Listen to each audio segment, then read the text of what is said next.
Right, good evening, everyone. Welcome to Scrutiny Committee. As you know, I'm your chair, Councillor Rachel Carnack. The role of this committee is to scrutinise performance and take a closer look at topics of interest across the council services, making recommendations to Cabinet where necessary. Also present this evening, we have Leader of the Council, Councillor Alan Baldock, and Councillor Charlotte Cornell, who's Cabinet Member for Council Services, Culture and Heritage. Thank you to both of you who've been invited so they can answer questions on tonight's topic of finance, projects and performance alongside the officers. We have some housekeeping. It's the usual fire alarm. I'm sure you all know it now, but should the alarm sound, please leave by the nearest available emergency exit. Two of the closest exits are through the glass door behind you and through the double doors onto the riverside. Please meet at the Tower House car park. Members of the public are welcome to make their own recordings of the meeting using whatever non-disruptive methods they think are suitable. I should also remind everyone that this meeting is being minuted, webcast and recorded for subsequent viewing via the Council's website. The webcast is publicly accessible, so please be aware that screenshots, images and extracts from the meeting may be used by the media and others in reporting and commentary. If you are seated in the public gallery, it is possible that the cameras may capture your image. If you wish to avoid being filmed, please make a member of staff aware who can direct you where to sit. The Westgate garden gates on the riverside are locked, so members of the public must leave the Guildhall by the side exit behind the glass door. Right. Apologies for absence. Stephanie, are there any apologies, please? We've received apologies from Councillor Soul and Councillor Forrester. And do we have any substitutes? Yes, we have substitutes. Councillor Dan Smith for Councillor Soul and Councillor Naomi Smith for Councillor Forrester. All right. Well, thank you to Councillor Smith and Councillor Smith and Councillor Smith. Both Smiths, yeah. Both Smiths for being here this evening. Right. Do we have any declarations that have been received in advance? No, we've had no declarations received in advance. And does anyone have any declarations they'd like to make? Yes. Okay, Marie, and then yeah. Thank you, Chair. Just to declare, I'm a director on the Canenco board. Thank you. Thank you, Chair. The same. I'm also a director on the Canenco board as well. Thank you. Okay. Right. We have. Oh, sorry. Yes. I nearly forgot. As the report, the report speaks about housing benefit and supported accommodation, and I took advice from Jane Guyler that I should declare that I do work in a supported accommodation unit, but as we're not talking about distribution of funds, it should be okay. Thank you. Yeah, no, thank you for letting us know that. Right, okay, no one else then. Public participation, we've got no public speakers this evening. So first thing, the minutes of the 24th of June meeting, which was the Community Safety Partnership. Can we agree those by common assent, please? Yep, those are agreed. Thank you. And then I'm going to, before we start, would everyone be okay if we swap the next item, item 6, with item 8? Because I think if we start with finance, projects and performance, then we may have some thoughts from that we want to feed in anyway on the topic review and timetable. So is everyone okay with that? Swap them over? Okay, right, great, thank you. Right, so that means we will start with page 20, which is our... No, that's not correct, is it? We're starting, sorry, with page 11 on agenda item... Not that one either. Oh, gosh, I'll get there in a minute. Sorry, you have to bear with me. Yes, agenda item 7 on page 16, and the topic is financial outturn for 2025-26. And we have Director and Head of Service, Nikki Mills, Director, Finance and Procurement, Section 151 Officer here this evening, and also Cheryl Ireland, Head of Finance, and we also have the leader, Councillor Alan Baldock, and Nikki will be giving the report this evening. Yeah, okay, thank you. Thank you very much then, Nikki. Thank you, Chair. So this evening you have the 25-26 outturn, and I've just got a couple of key highlights here to go through. We're slightly out of kilter due to the timings of the meetings. The outturn did go to Cabinet in the usual timeline that it would do, which previously last year we couldn't meet due to audit and timings and things. So this time we're slightly out, but however the outturn doesn't change between those meetings. So there may be changes from the audit process, probably more accounting rather than the management accounts, which is what you see here. But and the audit is just about to start on 25-26. So just to give that overview. The highlights that you can see, I've put them in green because they are quite good news. So the general fund was generally on budget. So that's really good for not just that. I mean, we normally are quite solid on general fund on budget each year. But just as the economy and everything gets more and more difficult, and especially compared to some other of the local authorities who have got other pressures, we are managing our budgets. So that's something to be proud of, really. We've got key pressures that in the report of housing benefits and interest costs. They're the two main high pressures. And also on the capital programme is within budget. There was actually an underspend from one of the capital projects that is completed, which the capital programme includes the huge Levelling Up Fund, which is coming to the end. A lot of it has come to an end and has been very successful. Temporary accommodation projects of purchasing properties and buying some waste vehicles. So all of that capital programme also working well within budget, on target. There's some timing issues where things do just slip into the next year, but capital programme on track. HRA has got really strong financial resilience, so that's really important because it hasn't always had that. So income exceeded the budget that we set, but it's got some repairs and void costs that continue, and we are working with those on them to help improve that. So overall, a small positive variance to budget of £16,000 underspend. The general fund balance, which is the reserve required to be kept at a minimum, this stands at 3 million, which needs to be kept at that level. So that is maintained and continues. As I said, the capital programme was underspent on a project by 521,000.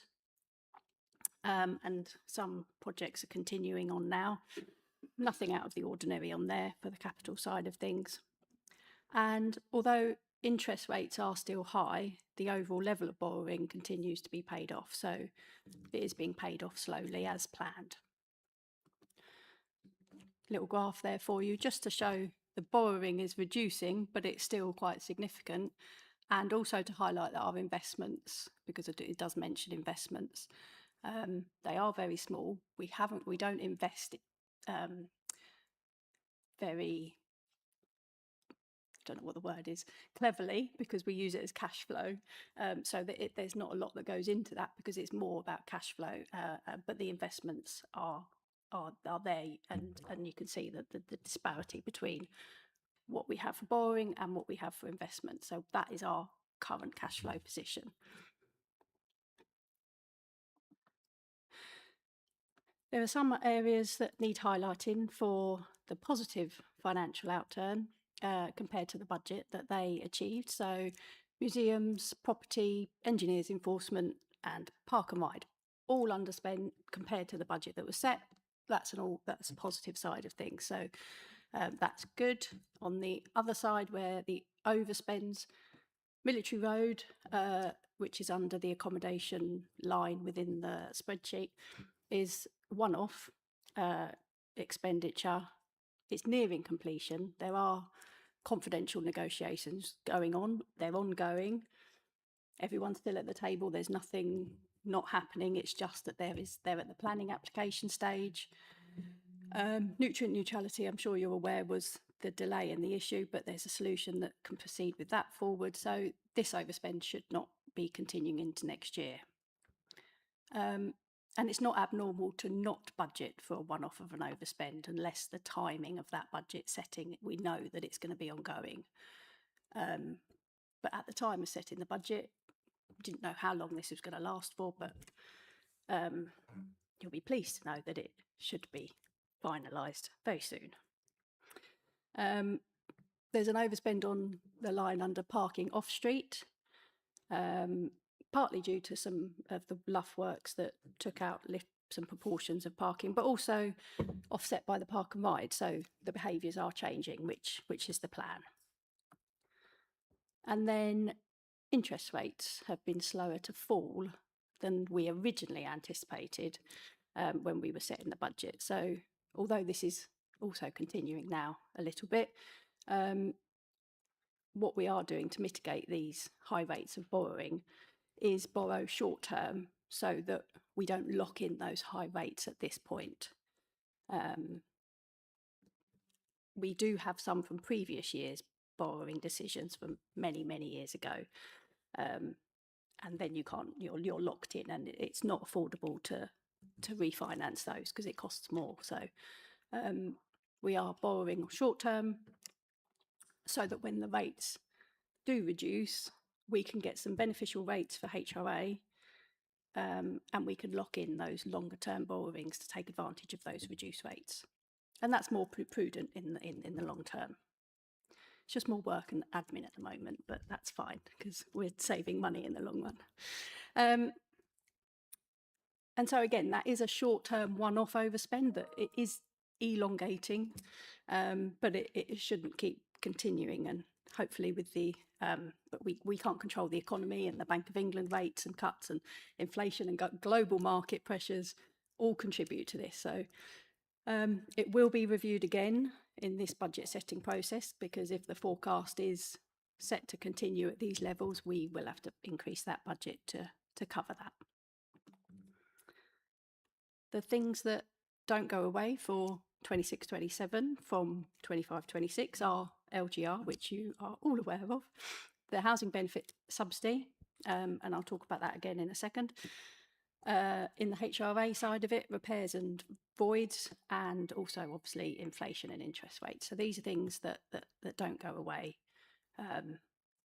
but we can try and mitigate for those and do what we can to reduce them. I've put there the balanced revenue position, that actually we can't underestimate that we have got a balanced budget at the end of the year, and the budget monitoring and the controls and the balancing of spending that everybody is involved with means we have a healthy, balanced budget for 25-26. So we should again be proud of that. It's the boring but essential kind of thing that continues, and it means that next year and the year after, obviously 25-26, so in this year we haven't got as many legacy issues that are within our own control to have to deal with. And the HRA balances are in a much better position and a much healthier position. So borrowing and capital finance requirement overall is reducing. It's slowly reducing because we are paying off that debt, but it's slow, but it is reducing. And something that is to be reassured, that it goes under the radar quite often, but we continue to be Treasury compliant. And also the latest statement of accounts was unqualified, which is obviously good. The 25-26 audit is just about to start. So overall, good financial management and reporting. It hasn't changed how we've been managing this in the last decade or so, but we are obviously still doing that. And the temporary accommodation programme, that to purchase properties to use for temporary accommodation, sometimes with additional government funding, or fully funded through our capital programme, that helps to reduce the overspend and manage that service. So some of the things we have done, we have in this current year to mitigate for that 25-26 overspend, we have added additional budget into the housing benefit service area. We have purchased the TA properties. Marie's team are working with the providers, and there is new regulation coming in to regularise the provision of supported accommodation. So that all will help with the overspend or bring it down. Because if it's a registered provider, we can claim back all the costs. If they're not a registered provider, we are having to incur some of the gap in the costs.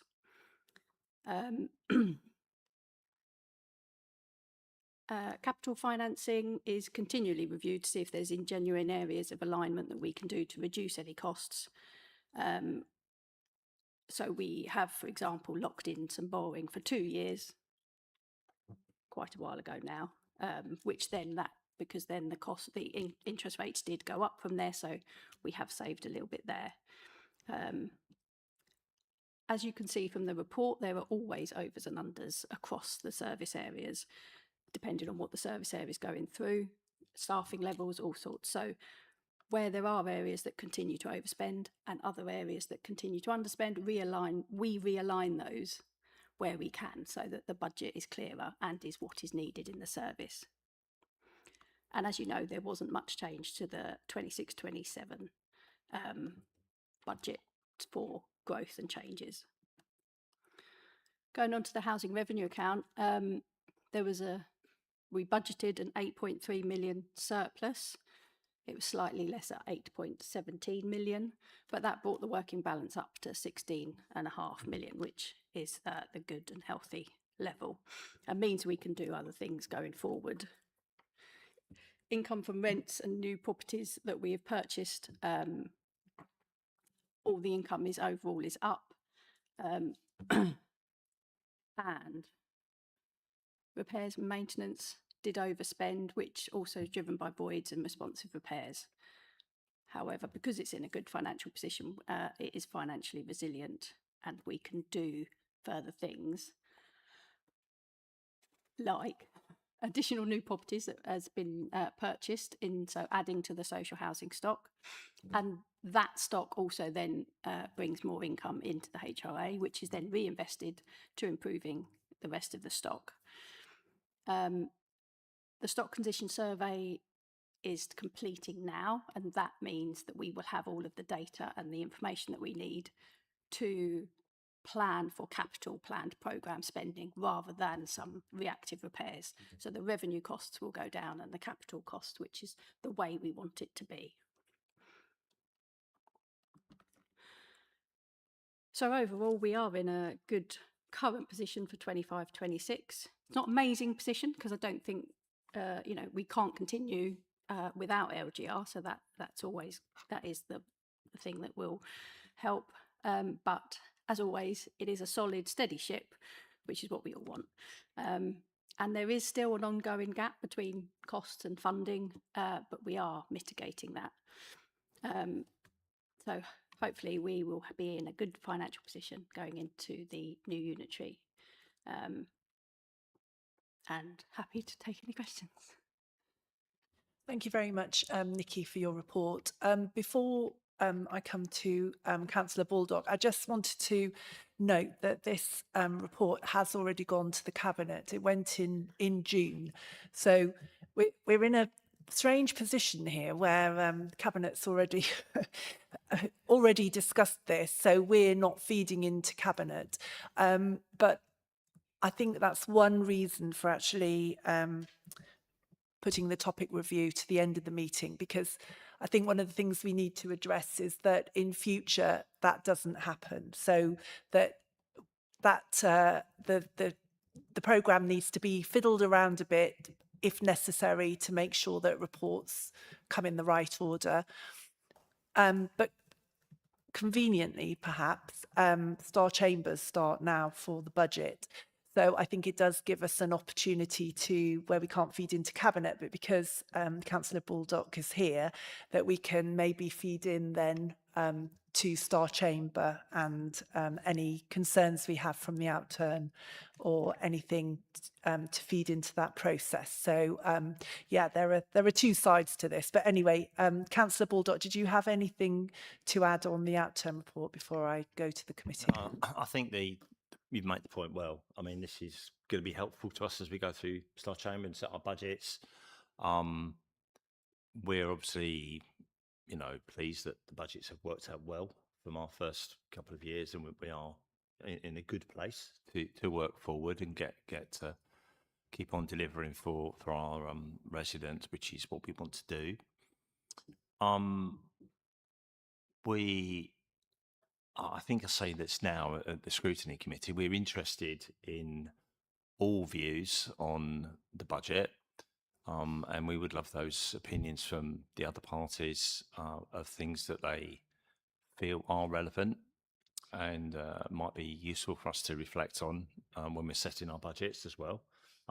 You might recall that Mike Sol, in his couple of years as a finance lead, opened the door, and that door is still open. So we are interested in what you're thinking. We've had some good stuff out of those conversations, to be quite honest with you, and they're helpful to have. But we are listening. We do want to hear what this is tonight, and your views really are helpful to us, and they always are helpful. So thank you. Thank you. Does anyone have any questions or anything that they'd like to raise on the outturn report? Yes, Councillor Mellon. Thank you, Chair. Nikki, my apologies if I missed it in the report, but just on the rise in income from our buildings, our houses, etc. Was that because we've actually been better at collecting rents, collecting the income from that property? Is it because of an increase in the numbers that we actually have? We're taking on more, we're building more TAs, etc. Yeah, so that's basically it. Yeah. So how is that increase in income been achieved? Thank you, Chair. For the HRA side of it, for our social housing areas, I think it's a combination of all of those. So each year the rents are reviewed and we can put them up by CPI plus 1%, which was a couple of years ago, I think it was only sort of like just over 1%. And then last year, thinking of the top of my head, it was the same, but I don't know what the percentage was. The CPI was. So that contributes to that. But then also, the team are supporting people to either claim where they need to claim for housing benefits, or just keeping on top of that. So I think it's a combination of all of those things. Thank you. And Councillor Watt. Oh, sorry. Yeah, I mean, Nicky is absolutely right on that. But of course, the other thing on that, Tom, is it's a degree of correction, because there were several years, wasn't there, under the previous, under the Conservative government, where rents were fixed, weren't they, or even reduced. So, there was not only misbalance, we didn't collect enough money to do the repairs and all that sort of stuff. Now this is starting to build up, but obviously building up to still well below, local housing rent allowances, but it's getting that way. So you will see an increase in that, because actually rents are becoming more realistic as well. Thank you. Councillor Watkin. Thanks, Chair. And hope everyone had a great summer holiday. Nice to be back. I've got two sets of questions. One is on sort of general points, sort of a high-level overview, and then second, a more detail one. So, Chair, if you'd agree, can I just do the few that are related to the overall position now, and then I can maybe speak later on the detail ones, because you'll be sick of my voice otherwise. Thank you. So, just generally in terms of how the budget monitoring and process works, I was going to ask why do we do it every 6 months? I think other councils and also in the private sector it's quite common to do every 3 months, especially with an organisation of this quantum of budget. It just means that, you know, if you're reporting through that cycle to the cabinet, to the councillors, you know, issues could be nipped in the bud a little earlier from time to time, assuming we're all doing our duty.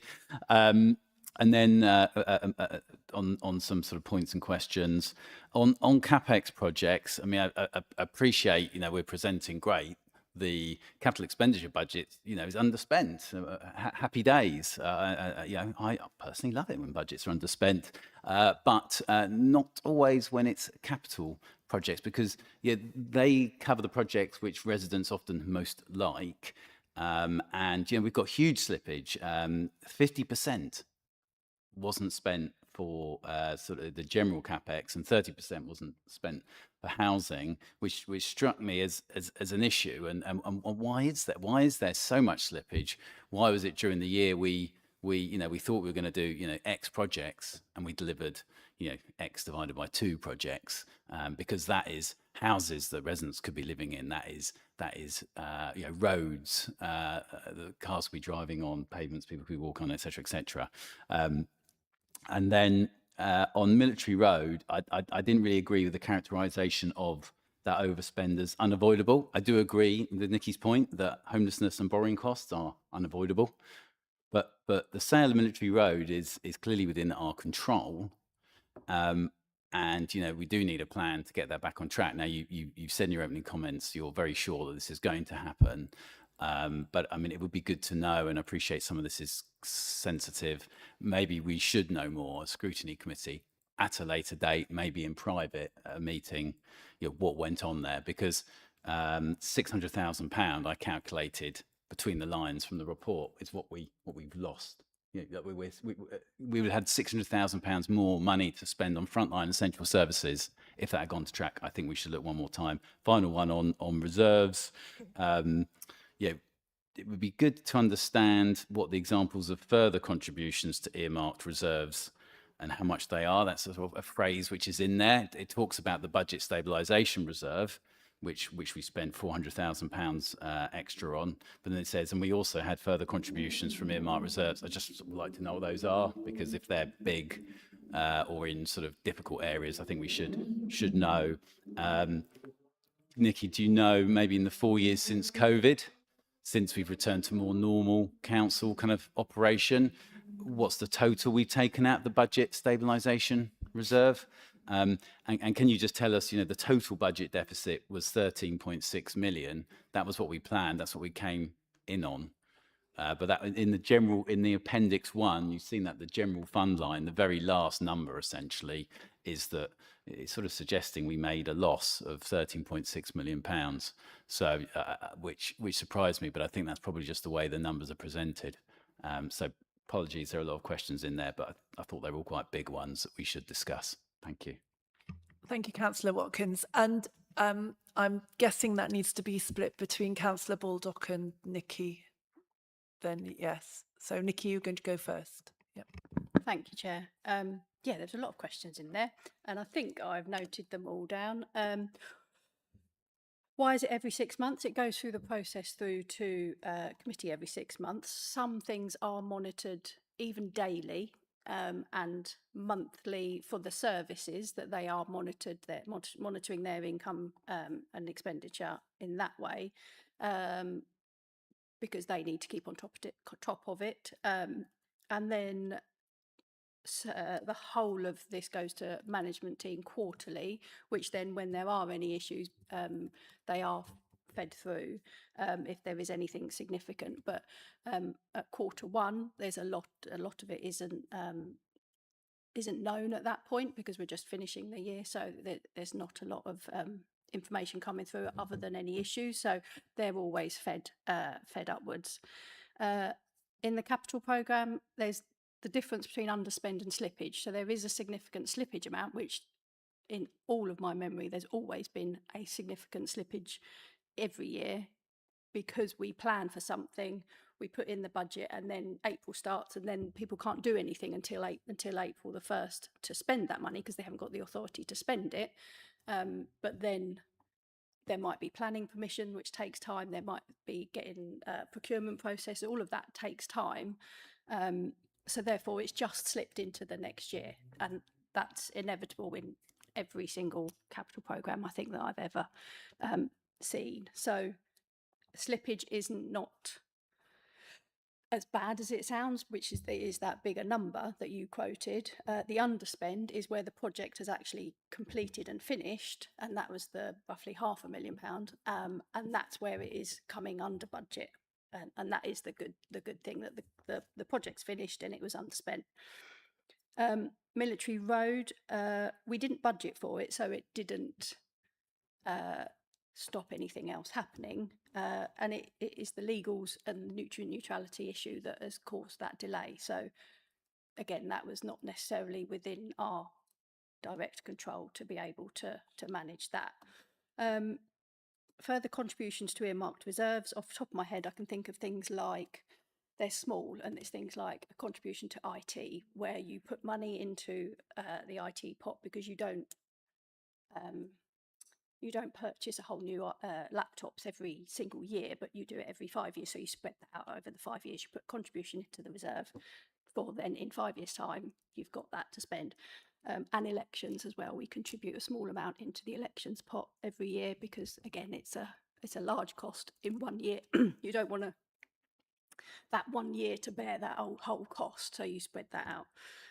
I don't know the answer to the 4 years since COVID, but I can have a look at that. And total budget deficit 13 million. It's presented that way. That's the 13 million that is paid for by council tax. So that's the council tax contribution to the budget. We don't show it in a way that is a zero at the bottom, but that's the funded by council tax, and that matches the income that we get in from council tax. So that's what that looks like. Thank you. Councillor Ball. There's not much to add to that. It's just it just emphasises the weirdness of local budget, local government finance, I think, doesn't it? Many of those things. So they're not like a business account at all, is it? I think I'll just highlight that Nikki is absolutely right on things to do with Military Road. It's a problem. I can admit that it's not gone, as sweetly as we would have wanted it to go. But they were things that we didn't, in our wildest dreams, imagine were going to be a problem, nor could we budget for it that far in advance. We didn't see the nutrient neutrality being the issue that it was or is, and we didn't see some of the other issues that have highlighted as we got nearer to the point of closing the deal. The deal is, as Nikki rightly says, is still on the table. We're still talking about it. We're not optimistic about it. And I think it's just something we just have to accept at this point of time and learn from it and move forward and get the issue resolved, quite frankly. We can all criticise it, and you will no doubt criticise it, as I would do in your place as well. But the issue is we are solving it, we are working with it, and we have a good plan. And I'm pretty confident that it's going to work out okay. But it's not gone the way we would have wanted it to go. And it's one of those things. Not everything in life goes perfectly. And we didn't see this one coming. That's all I'm going to say on that in that point, and all I can say in public. Thank you. Thank you. Councillor Dan Smith, did you have a comment related to this? Yeah, okay, go ahead, and then I'll come back to... Thank you very much. Actually just wanted to ask Nikki if there's a monitoring of the slippage trend, which Councillor Watkins referred to over time, because I think you can actually see if slippage is moving in a particular direction if you monitor it over time. And we're talking 4 years or so since COVID, where you've got a reasonable period of time to measure that. So it would be helpful, I think, if there is that statistic available to let us know, and if there isn't, to actually monitor it. Thank you. Thank you. It's not something that is currently monitored because every project is different, and some projects span over more than 1 year anyway. The budget is set for...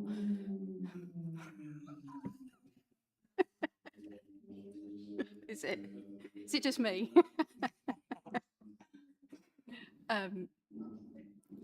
So a capital project might last 2 years, 4 years for it from start to finish, and some of them have done even longer than that.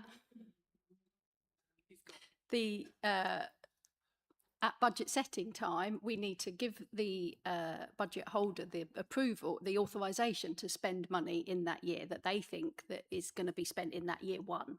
So we estimate that, and it's probably 6 months in advance of the year starting. It's an estimate at that time of year one, year two, year three, year four, whatever the breakdown is, and we review that every single year and adjust it if it changes, if there's delays, or if it starts early, or all of those sort of things. I can do a review, but it will show the same thing every single year for more than the last decade, that there has been slippage, because the estimate at that time, people are always optimistic of they think they're going to be able to spend it and want to get spending and do the project and get the project completed more often than they're prudent and thinking, oh no, I'll leave that in year two, because if they do need the spend in year one, they need the authorization for that spend as well. So they can't just spend more than what they've got in the budget. So it's a balance, but it's always that way. And I imagine if we looked at other authorities as well, they'd have exactly the same slippage issue, because it's an estimate very early on, and just the process that we have to go through. Thank you. And Councillor Baldock.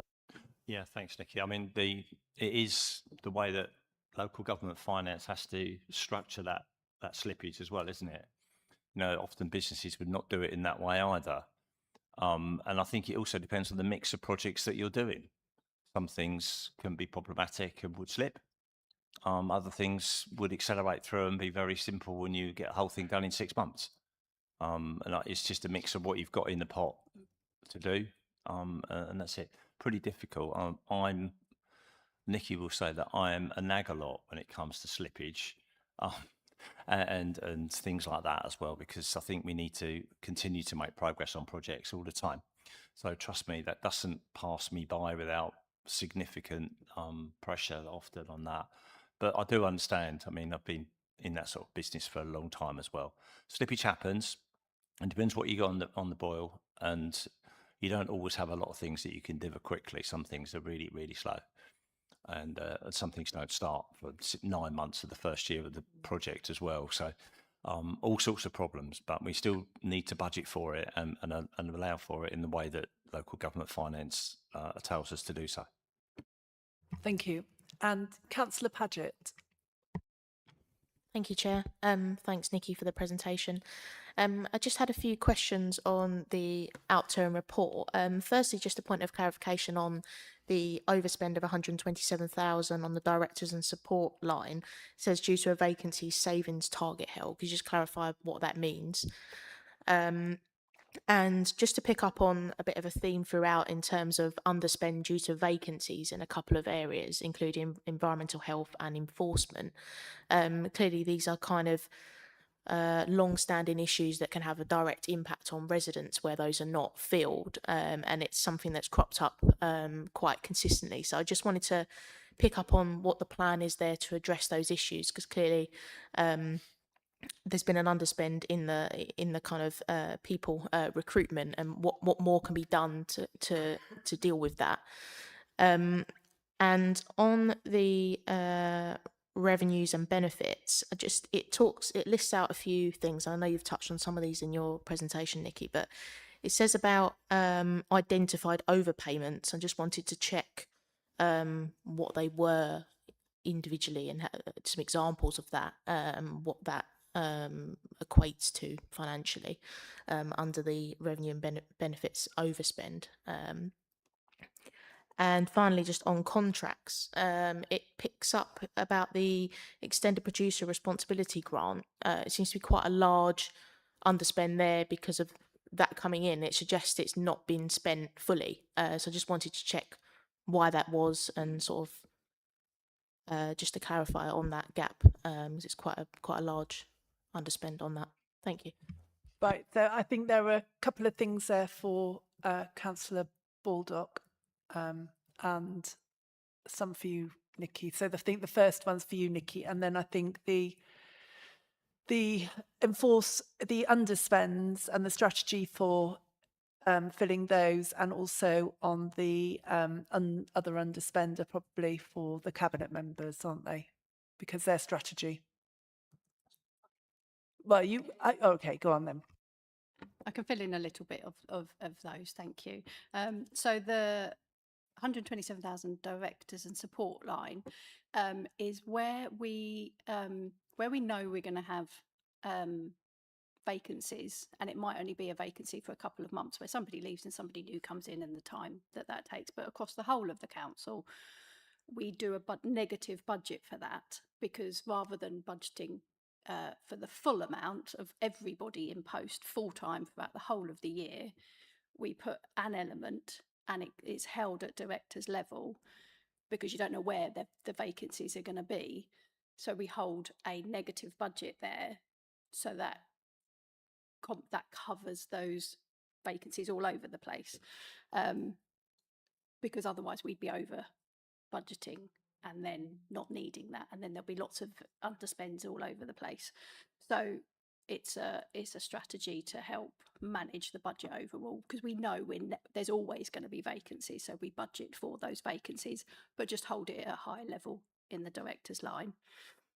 The revs and bends overpayments, that is where we have paid money out to a benefit claimant or something, and it's an overpayment, so therefore we're claiming it back, but that takes time to get that money back in. So I think there's a timing issue with that it goes out quite quickly and then it takes time to come back in again.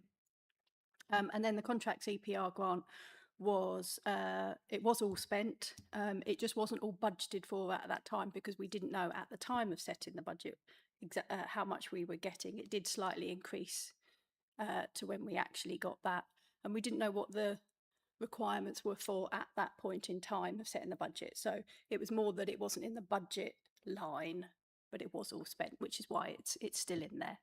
And overall, just on vacancies, our recruitment and vacancies our recruitment has increased and our vacancies have decreased over the period. So that is something that has improved since 25-26 as well. Thank you. Thank you. And Marie will come in on the enforcement. Thank you, Chair. Thank you for your question, Councillor Paget. On the enforcement, it is a tricky area to recruit to. Being an enforcement officer is not for everyone. So we have recruited, and it's not turned out to be the right job for some people, and they've left. But we've put a lot of time and investment into the recruitment process, because the most important part is getting the right person for the job, the right person with the right skills and resilience to deliver what is a really hard job. I'm really happy to report that actually the team is now at full capacity. So that's a real positive.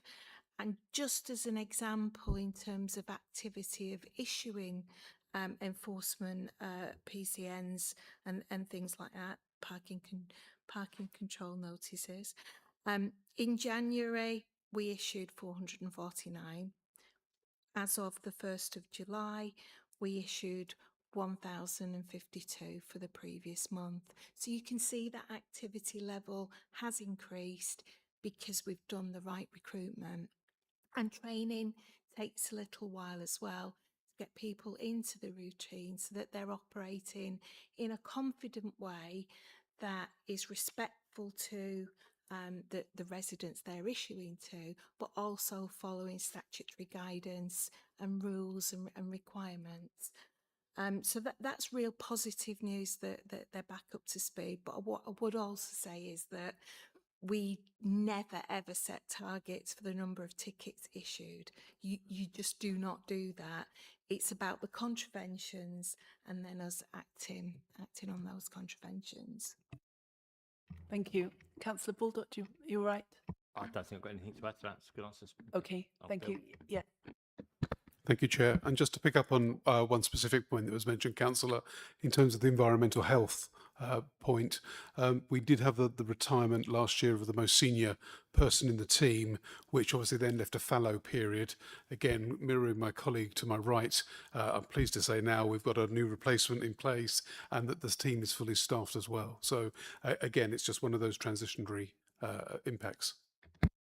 Thank you. And Councillor Turnbull. Thank you, Chair. Sorry, wasn't quite ready for that. Yeah, I mean, my points are pretty much been covered by Councillor Padgett there. I've been concerned about the enforcement as well. I think, Marie Royal, I'm really pleased to hear that you've managed to recruit and you're up to speed. I'm looking forward to seeing lots of enforcement people around, because this was an issue last year. I remember bringing it up last year. It was 270,000 last year, and it's 300 and something thousand for the previous year and for this year. So I hope that this means we're going to be seeing, because this is really frontline stuff, and we really need to have people assured that these things are going to happen. And the other one also was the other one that Councillor Padgett mentioned, this extended producer responsibility grant. I would like to know what it is, and maybe Councillor Cornell we should talk. And will we get it again? And because it seems to be quite a substantial amount of money. So, thanks. Thank you. Thank you, Chair. The extended producer responsibility grant, which is not easy to say, is where companies who make stuff have to package their stuff, and then they have to pay for that packaging, because we have to dispose of that packaging. So we get funding now from those levies that government charge the producers, and last year was the first year that we got it. We get it again this year. It's not guaranteed after that. I don't believe. I think there is a reduction, but it also has lots of things attached to it, of certain things that you have to provide the service level at, and providing the waste service. And I can't remember the detail of it, but I can find out and send you some information on it, unless Councillor Cornell would be able to fill in those gaps. Councillor Cornell. No, I can't in much more detail about the technicality of the grant. So as to say, it ties into a question that Dan asked me at last full council about recycling rates, and we talked about packaging reduction, packaging weight reduction, and it's all part of this manufacturer process driven by the new government initiatives which are linked to the grant about reducing packaging size. We as the collecting authorities this is all a wider recycling, reduce size, compress initiative nationwide, and it all feeds together. Thank you. Councillor Naomi Smith. Thank you, Chair. In fact, Councillor Padgett asked the question that I wanted to ask, and Claire's backed that up about enforcement. I wasn't sure what enforcement it was, but it appears that it's parking enforcement and not planning enforcement, which also people see not being very reactive. I mean, they are the sort of front-facing things, planning enforcement and parking enforcement, and it is the thing that people ask us about a lot. You know, why don't I see parking attendants on the high street with all the idiots that are double parked on a bank holiday? You know, because I got a parking ticket there. So there you go.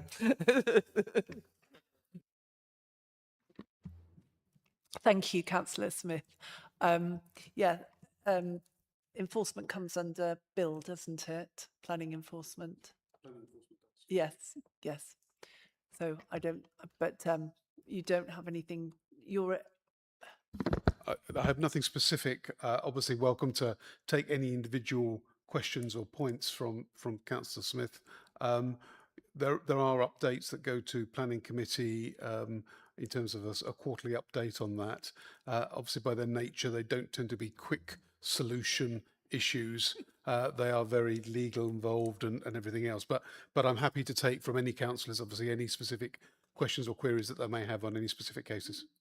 Yeah, it's more about, do we have enough planning enforcement officers to, I mean, I was chair of the planning subcommittee until very recently, so I'm very aware of the very long running planning enforcement issues that are happening. But I thought we were a bit understaffed in the enforcement. No, I was just asking if that is going to get increased. At the moment, we are fully staffed on planning enforcement, and I know actually that Simon and Stevie and the team will be giving a councillor update on planning enforcement shortly for all councillors to join in. So it will be a great opportunity to ask some of those overarching questions.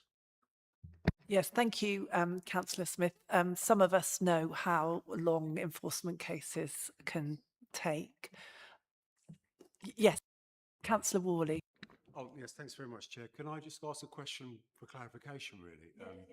Firstly, thanks very much for your report. It was very helpful. And turning to the annual impact summary report, where it says outturns were set and exceeded, it actually exceeded the target, which is obviously a good thing, isn't it?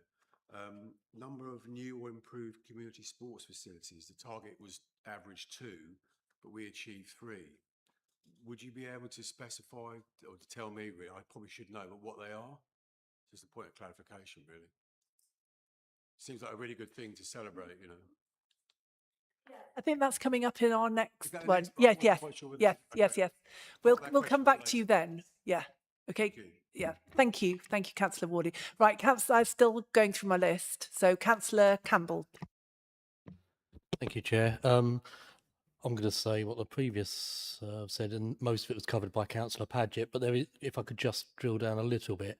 In the financial outturn report, it says in 3 areas, is all on page 4, engineering services, the outturn for engineers is an underspend of blah, blah, blah, combination of reduced staffing costs, planning and health underspend, primarily due to staffing underspend from vacancy savings, property and regeneration, salary savings resulting from vacant positions. And I guess my question is more systemic than the specific, and that is: are we generally struggling to fill positions?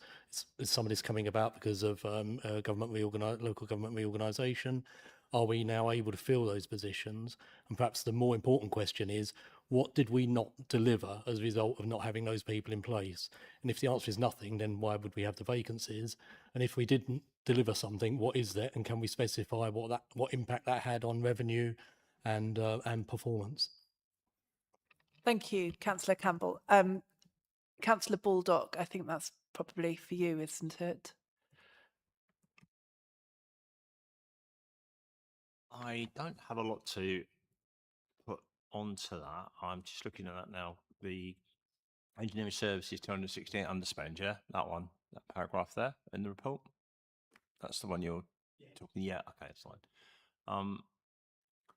I think it is linked to staff vacancies, but I'm just racking my brains from a few weeks back. If you can help with that, Bill, that'd be.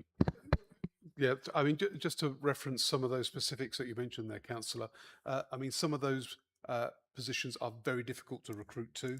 You know, if we're talking about surveyors within the property team, if we're talking about planners within the planning team, even the engineering obviously is an exceptionally skilled role.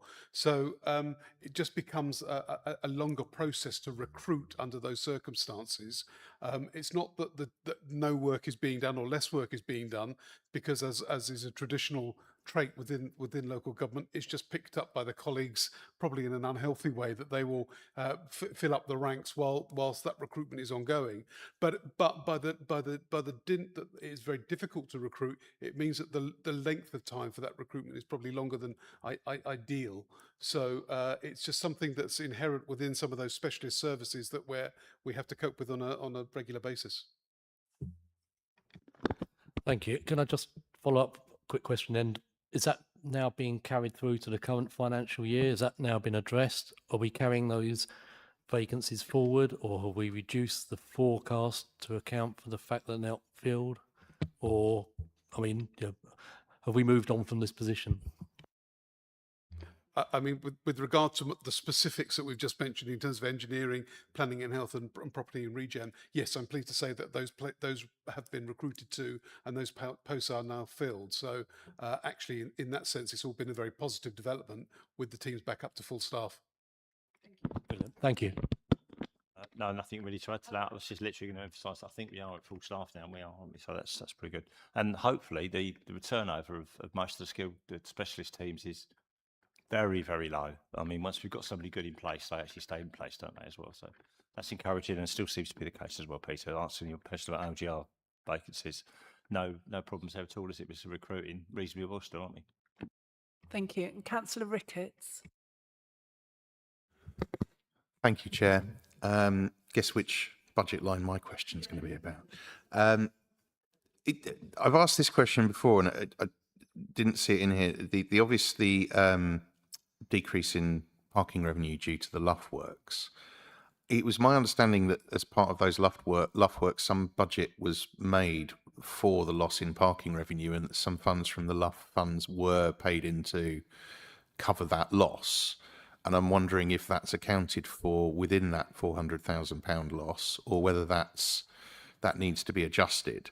I mean, no, widely as well. I just another point to clarify on that. Just I think this is clear, but just to say that the 161,000 from on-street parking, that is separate to the money that goes to KCC. We're not losing 110 grand to KCC through the Luff works as well, are we? Just that's what I'm concerned. I don't think so, from what I'm reading, that goes into the account, because it's only enforcement. I think that 50k surplus goes through. But yeah, it's just that point. I was under the impression that through the Luff works we budgeted some loss of parking revenue, and I'm wondering if this £400,000 is over and above what was budgeted for, or if that Luff money is due to come back into that account, or if this is part of the vagaries of local government accounting that fox me every year. Thank you. Vagaries of local government accounting. Can I use that? Yes, we did have £140,000 coming into the account from the Luff. So this is things that was just part of the description of the reason. But yeah, that was covered. That amount came into the account, so that the rest of it is over and above. Thank you. And Councillor Prentice. Thank you, Chair. I mean, this actually comes under the annual impact report, so I might want to save that question for then. Thank you. No, save that. So, Councillor Watkins, it comes back round to you if you had another final question you wanted to ask, and then I've got a couple of things I want to ask. Yeah, I'll sort of consolidate it just down to one new question. If Nikki doesn't mind me just emailing her a few kind of more detailed ones, we can just deal with outside of this, save everyone's time. But I did, Chair, come on to the one new question, like from my last sort of salvo of questions. I mean, obviously we want to sort of come to some conclusions and next steps in this topic, and I was just going to suggest a few things, sort of wrapping up out of my question, also something that Councillor Dan Smith said. So on the budget monitoring, all I was going to say is Kent County Council report every 3 months to Cabinet. We do it 6 monthly here. We're merging with KCC and 2 district councils, massive budget.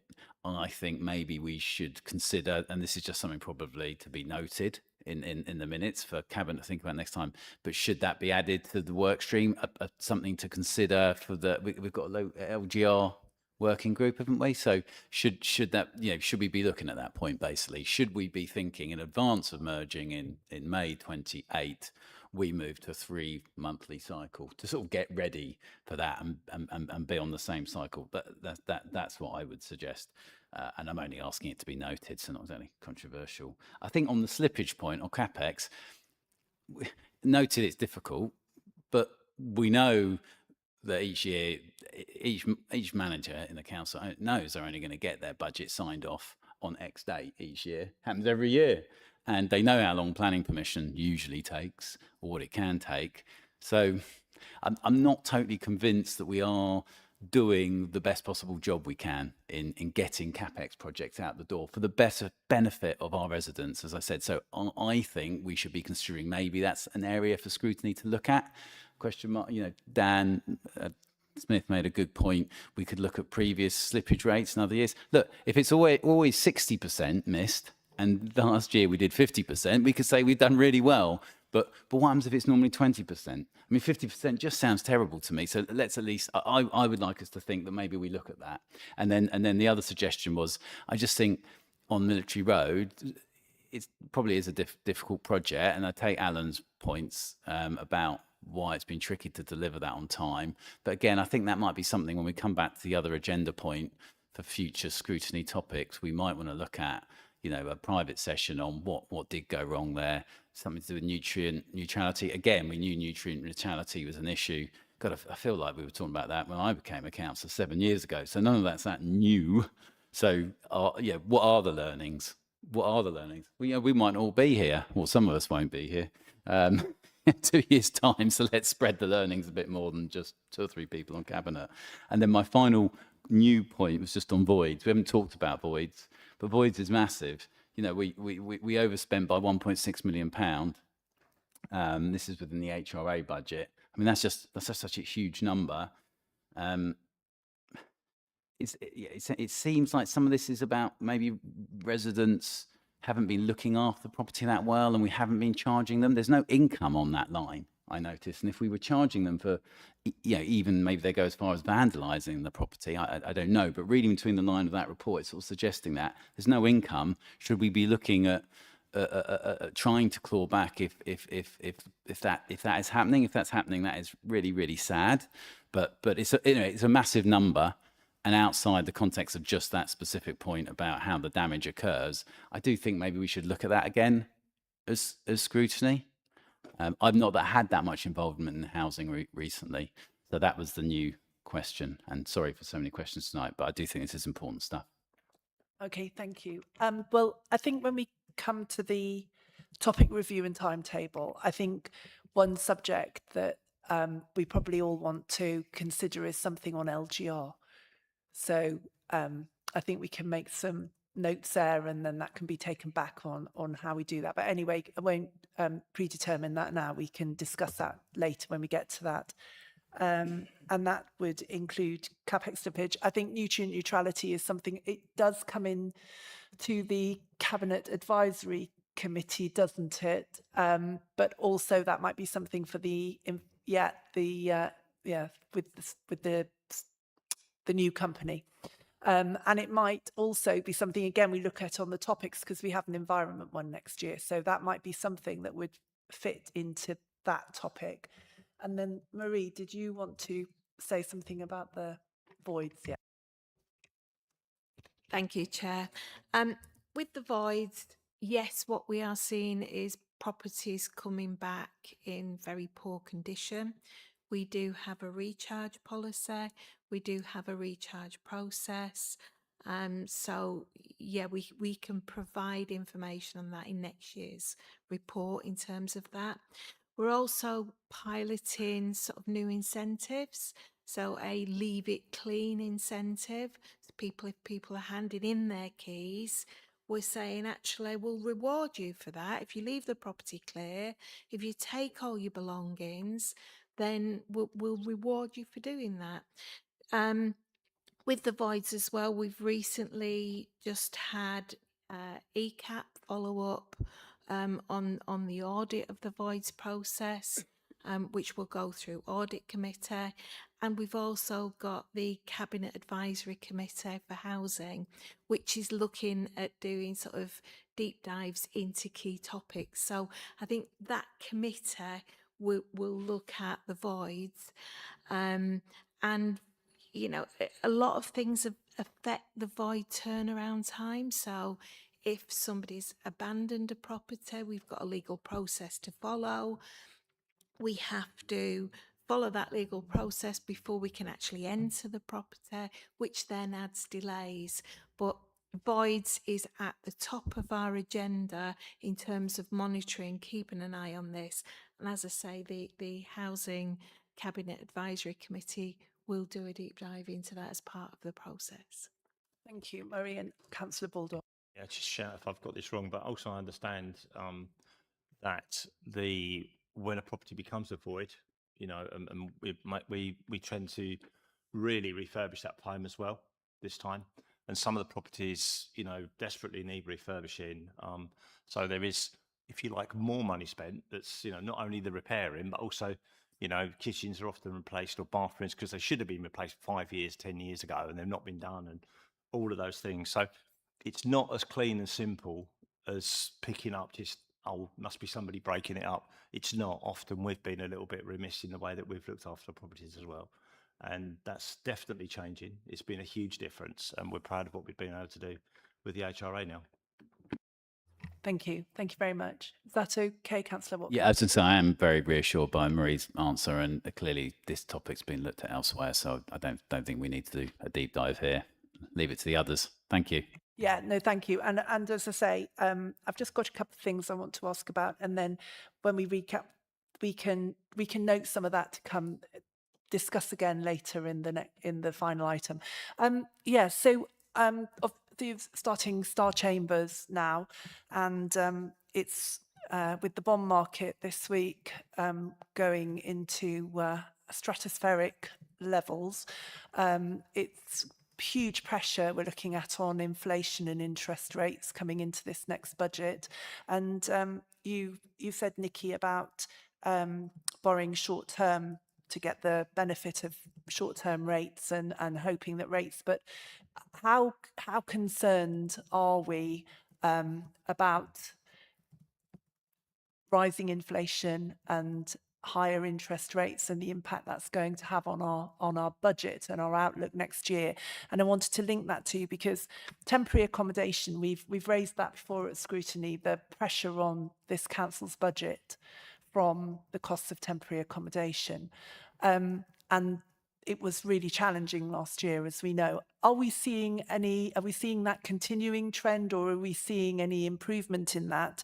And also, I mean, this might be one for Marie, but applying for grant funding to purchase additional temporary accommodation, how are we managing that? Because obviously we're competing against every other council in the country on that. And I know there's a fresh funding going out at the moment, but how well are we doing at that, and how is that feeding into the budget? Because it just seems to be, I mean, these are things that are completely out of our control: interest rates, inflation, and temporary accommodation. And these are all impacting on costs of living. So you almost see, if interest rates are going up, inflation's going up, cost of living's going up, that's going to impact further on temporary accommodation and the need for temporary accommodation. So just as you know, it might be more for Councillor Baldock actually, as we're going into this budget setting process, how is this impacting on us as a council? Thank you. I'll just start and then I'll let Nikki fill the details in. I think we are mindful. I mean, regrettably, we are a highly indebted council. We inherited like £180 million worth of debt that needs servicing from the previous administration. And that also makes it difficult when interest rates are obviously high. So, but we are where we are. You know, we've just got to deal with the situation we've got, and wish we were more indebted, say like Dover Council or something. But we have to deal with that. So we're mindful of that. And when we go into the budget setting process, I hope we'll be in a position where we can be pragmatic and know really where we are, or where we can best guess, I suppose is the way of putting it. Nikki will hit me if I say best guess, but that's the way it is. So I think we just need to be aware of that, and we just have to cut the cloth. It's as simple as that. You know, we can't do anything about world economy, and we can't do anything about having inherited a huge debt. So there's two things that we have to solve. So. And on temporary accommodation, are you able to give an indication of, yeah? Thank you, Chair. With the temporary accommodation spend, we have worked really, really hard to drive that down, and we are in a much better position the last financial year than previous years. There are a number of things that are sort of accountable for that. That is, we obviously had cabinet decision to buy more temporary accommodation, and we are doing that as part of that decision last financial year.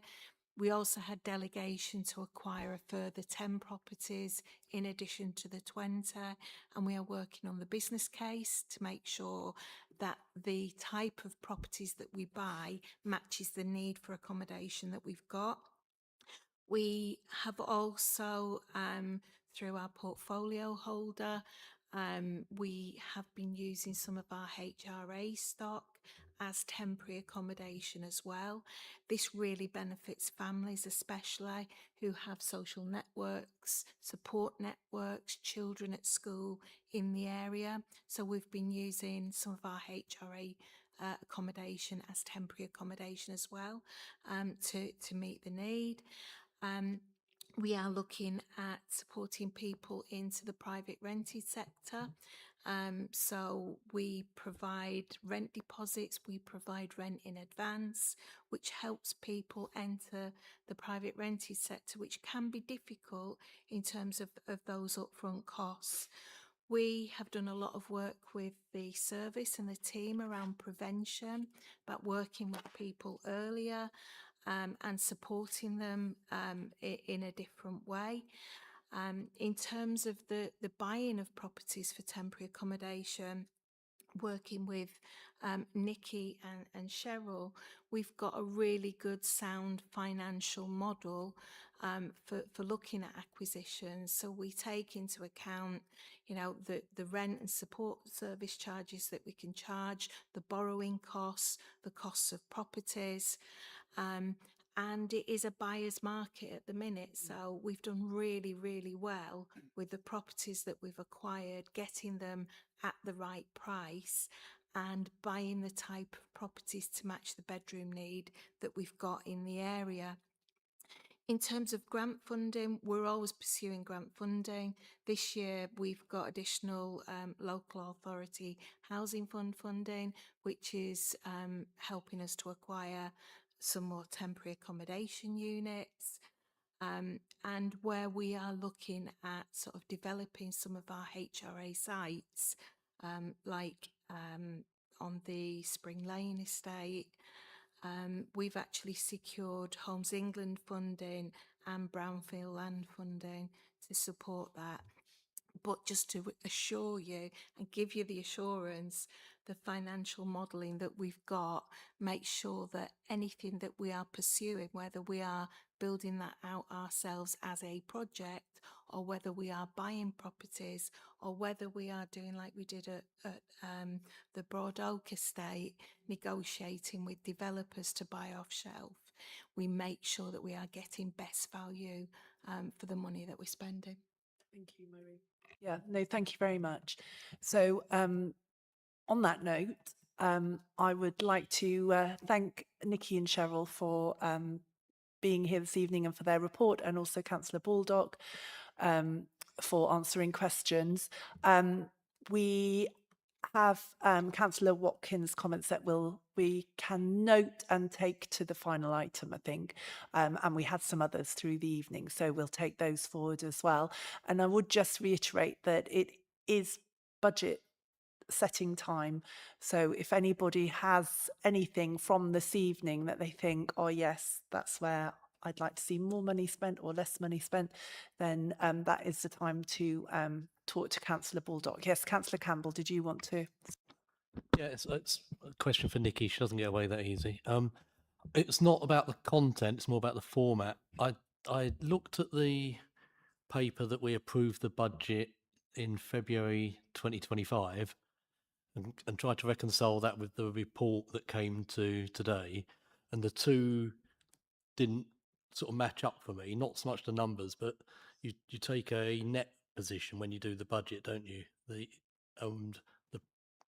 But the report that was provided today was both the income and expenditure. And maybe it's something I'll take offline with you, but maybe the request I'm putting forward is could I ask for the budget to be provided in the same format that today's report was done in? Does that make sense? You know what I mean. Okay. That's okay, right? Okay, so that's no. Thank you for that. So otherwise, then I don't think we've got anything to note on. We're not noting this even, are we? Are we noting it? Oh, we are noting it. So if we're all okay, then we note this report. I think our only comment is that we want to have it next time before it goes to Cabinet. So thank you all. Right, so move to the next item, which is, it is page 20 now, and it's the annual impact report. And we have Councillor Charlotte Cornell is here as the Cabinet member, and we have Caroline Marlowe, who is Head of Digital Data and Improvement, and Caroline is going to, has a presentation that she is going to do now. Thank you very much, Charlotte. Caroline, even. Thank you, Caroline. Sorry, thank you, Chair. I may be appearing on your screens as Nikki Mills because for some reason my ID card has chosen this moment to completely cease working for me. So, but you know, that's nice for me. I get to look like Nikki. So this is an interesting proposition here because obviously this report, the annual impact report. This is the first iteration of a retrospective year of the report. Last year we were, if you recall, setting the new KPIs, setting the new process. It was a bit of a departure from the previous kind of iteration. So we have within the annual impact report, obviously, traditional kind of KPIs and quantitative metrics, but we also introduced lots of qualitative elements as well. The idea of that was that we could build a more three-dimensional picture of the activity of the council without shying away from the hard data, but actually it was felt that there was more to be said, and there were more interventions that we could draw out if we made it a kind of more multifaceted approach. So, in essence, the annual impact report, which is in the agenda packs, is already a snapshot, or to use a dreadful Carolinism, a photo album of snapshots of the previous year's work. So the presentation tonight, which is just a few slides, is kind of a summary of a summary. So it is not for me to draw conclusions. I will illustrate some of the facts. I will draw some things out, but in no way are they meant to be weighted. Literally just to draw out some truisms that are within the report. This has not yet been to Cabinet. This is on its way through to Cabinet. So you'll see there are some gaps, particularly in Alan's forward, which is still to come through. And there are many things that we've learnt about some of the data that we've been collecting in the last year. We will, as officers, put forward some recommendations to Cabinet for things that may well need to be tweaked moving forward. I think there are some principles around not wanting to migrate hugely from KPIs because you can't track trends if you change everything year on year. But we may, there may be some recommendations coming from officers, but of course that's the role of you lovely councillors here at Scrutiny Committee this evening as well. So we'll be taking on board everything that is said this evening. So just to give my summary then, in terms of the presentation for you, at a glance, you can see there's tangible delivery across nature recovery, and there are all those infographics in the main body of the report, which better really illustrate some of these areas. But one of my favourites was the net trees planted was 2,100, which is a great figure and above obviously the target. Economic impact for the museum service is also another fantastic one, which you can see correlates there with their nearly 400,000 visitors, which when you consider that the majority of those come from a non-paying museum, that economic impact is quite significant. We've spoken a bit about homelessness and such already. So those are some of the at a glance overall. Then we have greener, so a deep dive into it's not a deep dive, it's just the deep dives are in the report.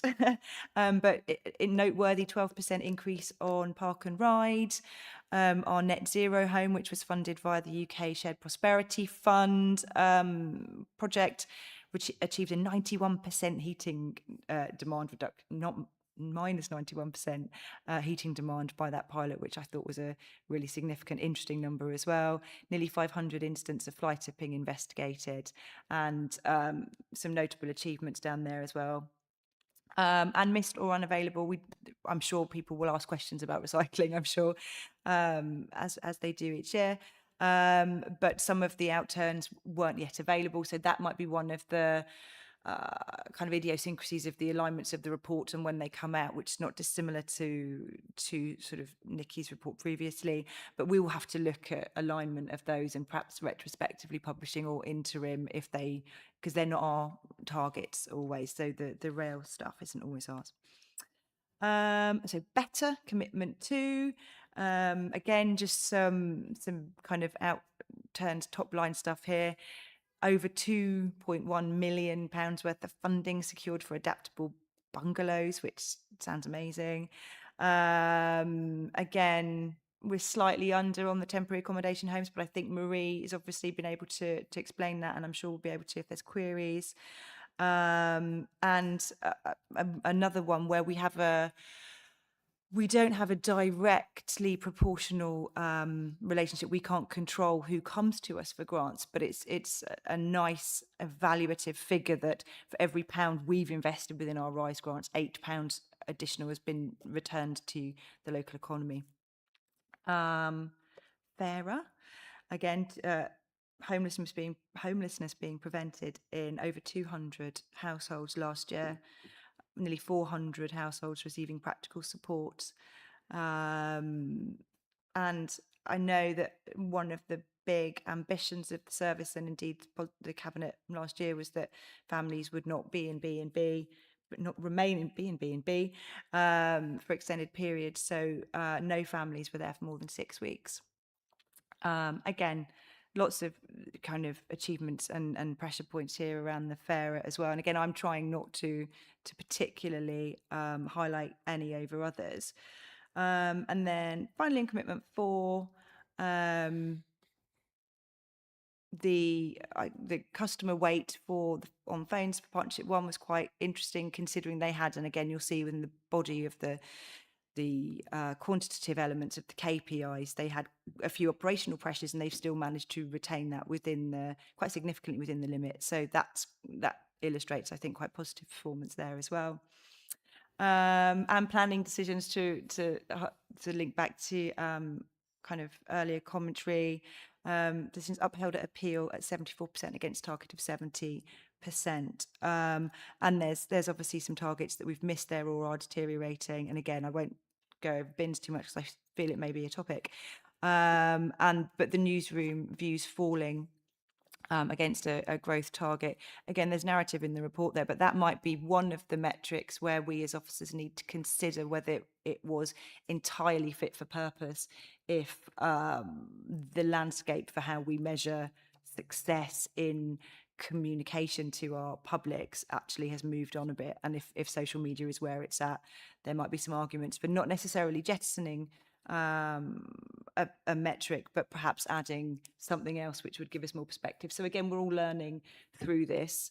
But I would say that my role here this evening, and in terms of pulling this together, is largely curatorial, in so much as if you've got any questions around, not that I'm getting myself off the, any questions around the Connected Canterbury or the Love project, or anything to do with digital or ICT or our major capital projects or programmes, or to do with how we're getting ready for internal transformation, I'm your woman.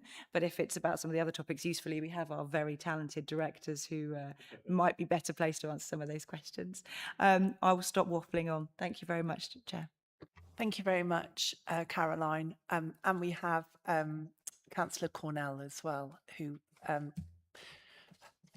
will be able to answer questions. Right, I always find this report quite confusing because it jumps around so much, and I know we had this discussion last year as well, Caroline. But it's sort of, you're looking at one thing and then suddenly it's on to something else. But I'm sure, hopefully, the committee will be able to draw that all together before it goes to cabinet. But that is always just my one thing. Is it just seems so sort of scattergun in a way. But anyway, now Councillor Campbell has a lot of questions that he has submitted. And in order to ensure that everybody gets a chance this evening, so he doesn't ask everyone's question for them, what I'm proposing to do is start with Councillor Campbell. Are you okay? Or Councillor Watkins. Councillor Watkins, did you have? My questions are on specific KPIs. I think Councillor Watkins has got some questions that are overarching, so it might be better to take. Okay, all right. Councillor So, Watkins first. but also, well, Councillor Worley, do you want to ask your question again then? Well, that's all right. You ask your question, then I'll come to Councillor Watkins, and then Councillor Campbell and Councillor Prentice, and then we'll go from there. Okay. Sorry, can you clarify my lack of knowledge about, in the summary at F22, we've had a positive outturn of 3 when the target was only 2 for number of new improved community sports facilities. and there's two in Herne Bay Park and one in Westmeads. I just wanted to know what they were. Well, perhaps I probably should do, but if that's not the I refer you to my comment about my curatorial role. Bill may know, but absolutely, it won't be a problem to get you that specific detail, Councillor Worley, at all. I could make it up, but I wouldn't want to lie. prepared for that question. Sorry about that.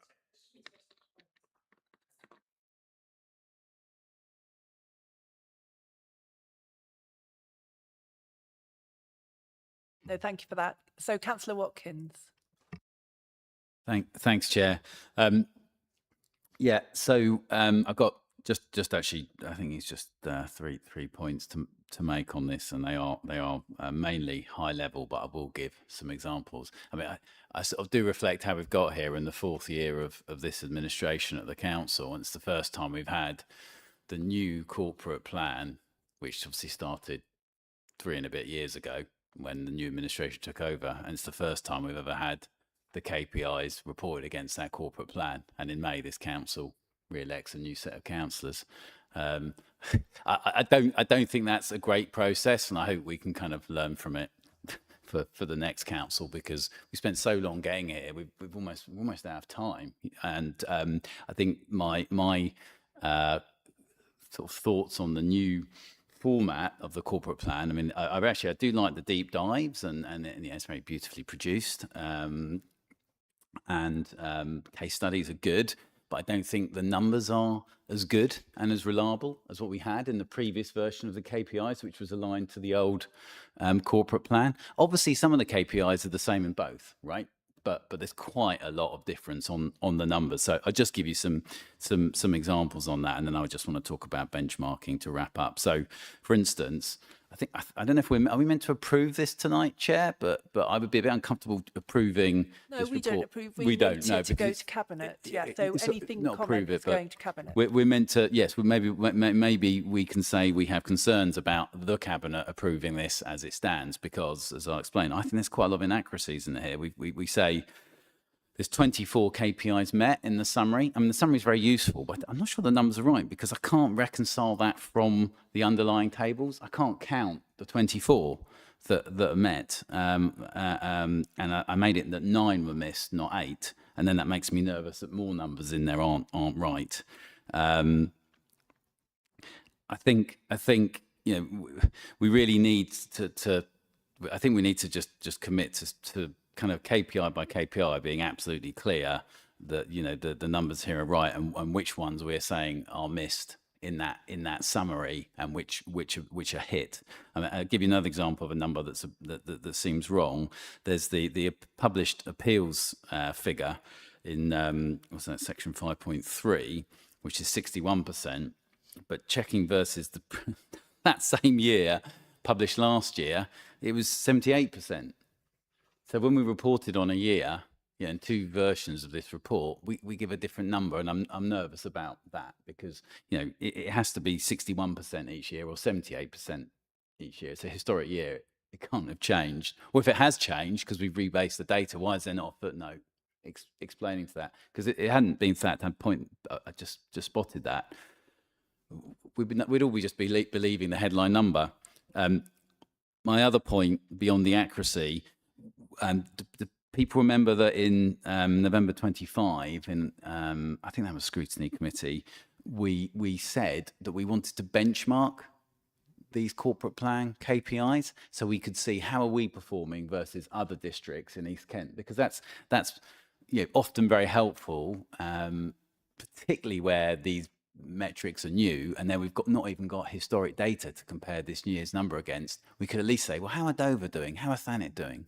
And indeed, for the ones we have been reporting for a long time, like bin services, temporary homelessness, all the critical stuff which our residents rely on, I think we should be benchmarking. And we did say we were going to do that, and I did check, and it's noted, but it isn't delivered in here. So we've actually said in the previous committee that we would include benchmarking in this report, and it's come today, and we haven't done it. And I'm disappointed at that, because I think that's really important. Yeah, Councillor Prentice might recall that. I think it's overview that when it went to overview, it was a request that KPIs were benchmarked to neighbouring local authorities. I think you might be right, Chair. A little while ago, I was chair of OVU, but I think you're right. It is a little while ago, but yeah, I agree that would be something that would be helpful, and it is something that was agreed at overview as well, I think. Right, Councillor Campbell. Sorry, just picking up on that, I think it was November 2025 scrutiny that it was agreed.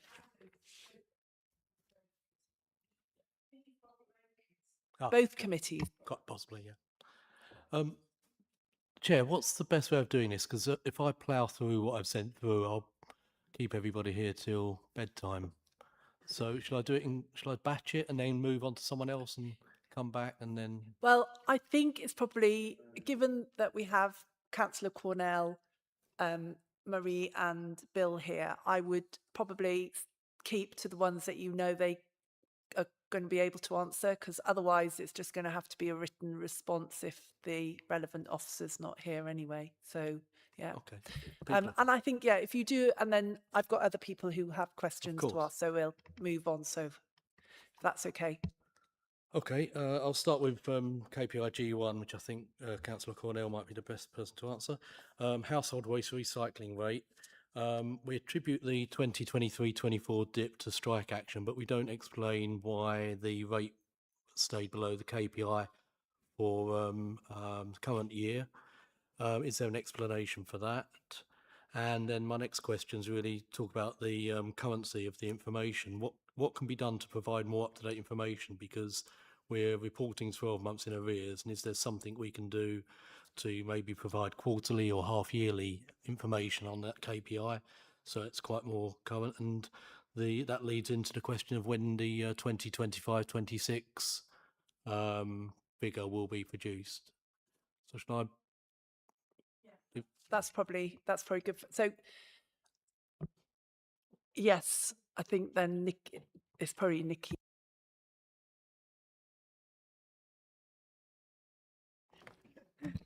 Hello.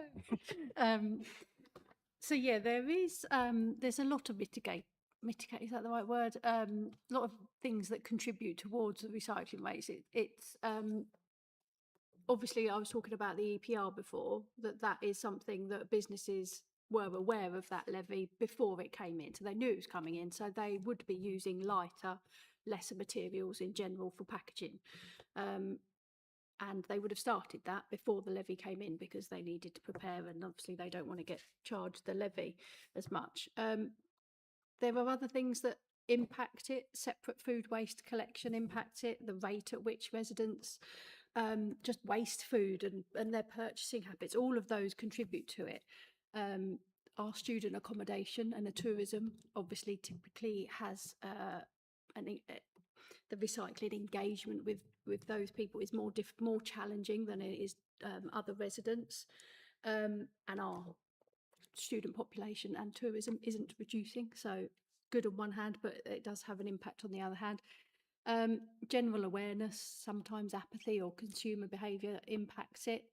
And also the cost of, on a positive side of it, the cost of living pressures impact purchasing habits. So people might be buying less. They might also be wasting less in their food waste, because they are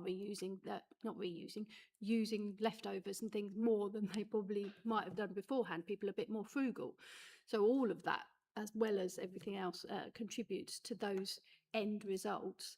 And also what we've been doing recently, reducing the cost of recycling containers, distributing guidance materials, stricter contamination controls, communications about correct recycling, and also the really successful communal food waste collections, which was last year. Again, that it's all just more communications about food waste, that is now actually happening in this year, but that was all last year's comms. So all of those things are that, there's not one answer to that.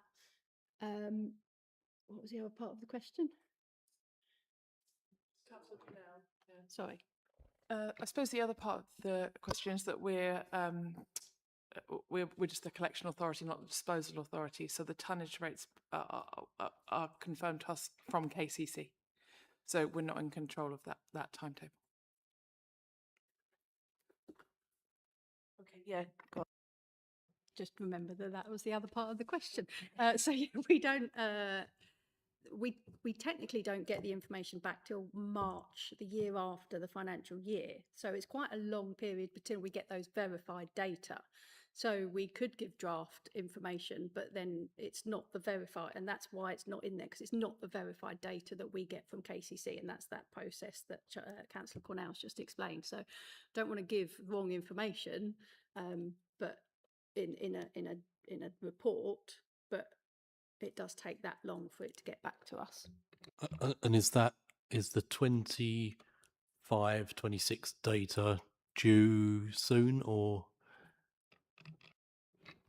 That would be March, coming March, that we would get that data for 25-26 back from KCC.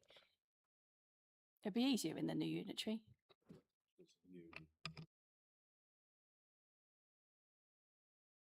Just coming back to Nikki on that first point, all of those issues that you raised are such, for example, cost of living impacts are with us now.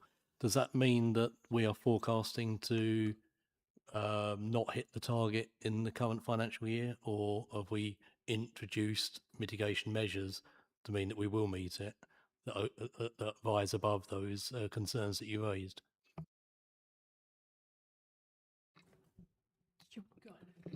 I will just stress that a KPI is not a target.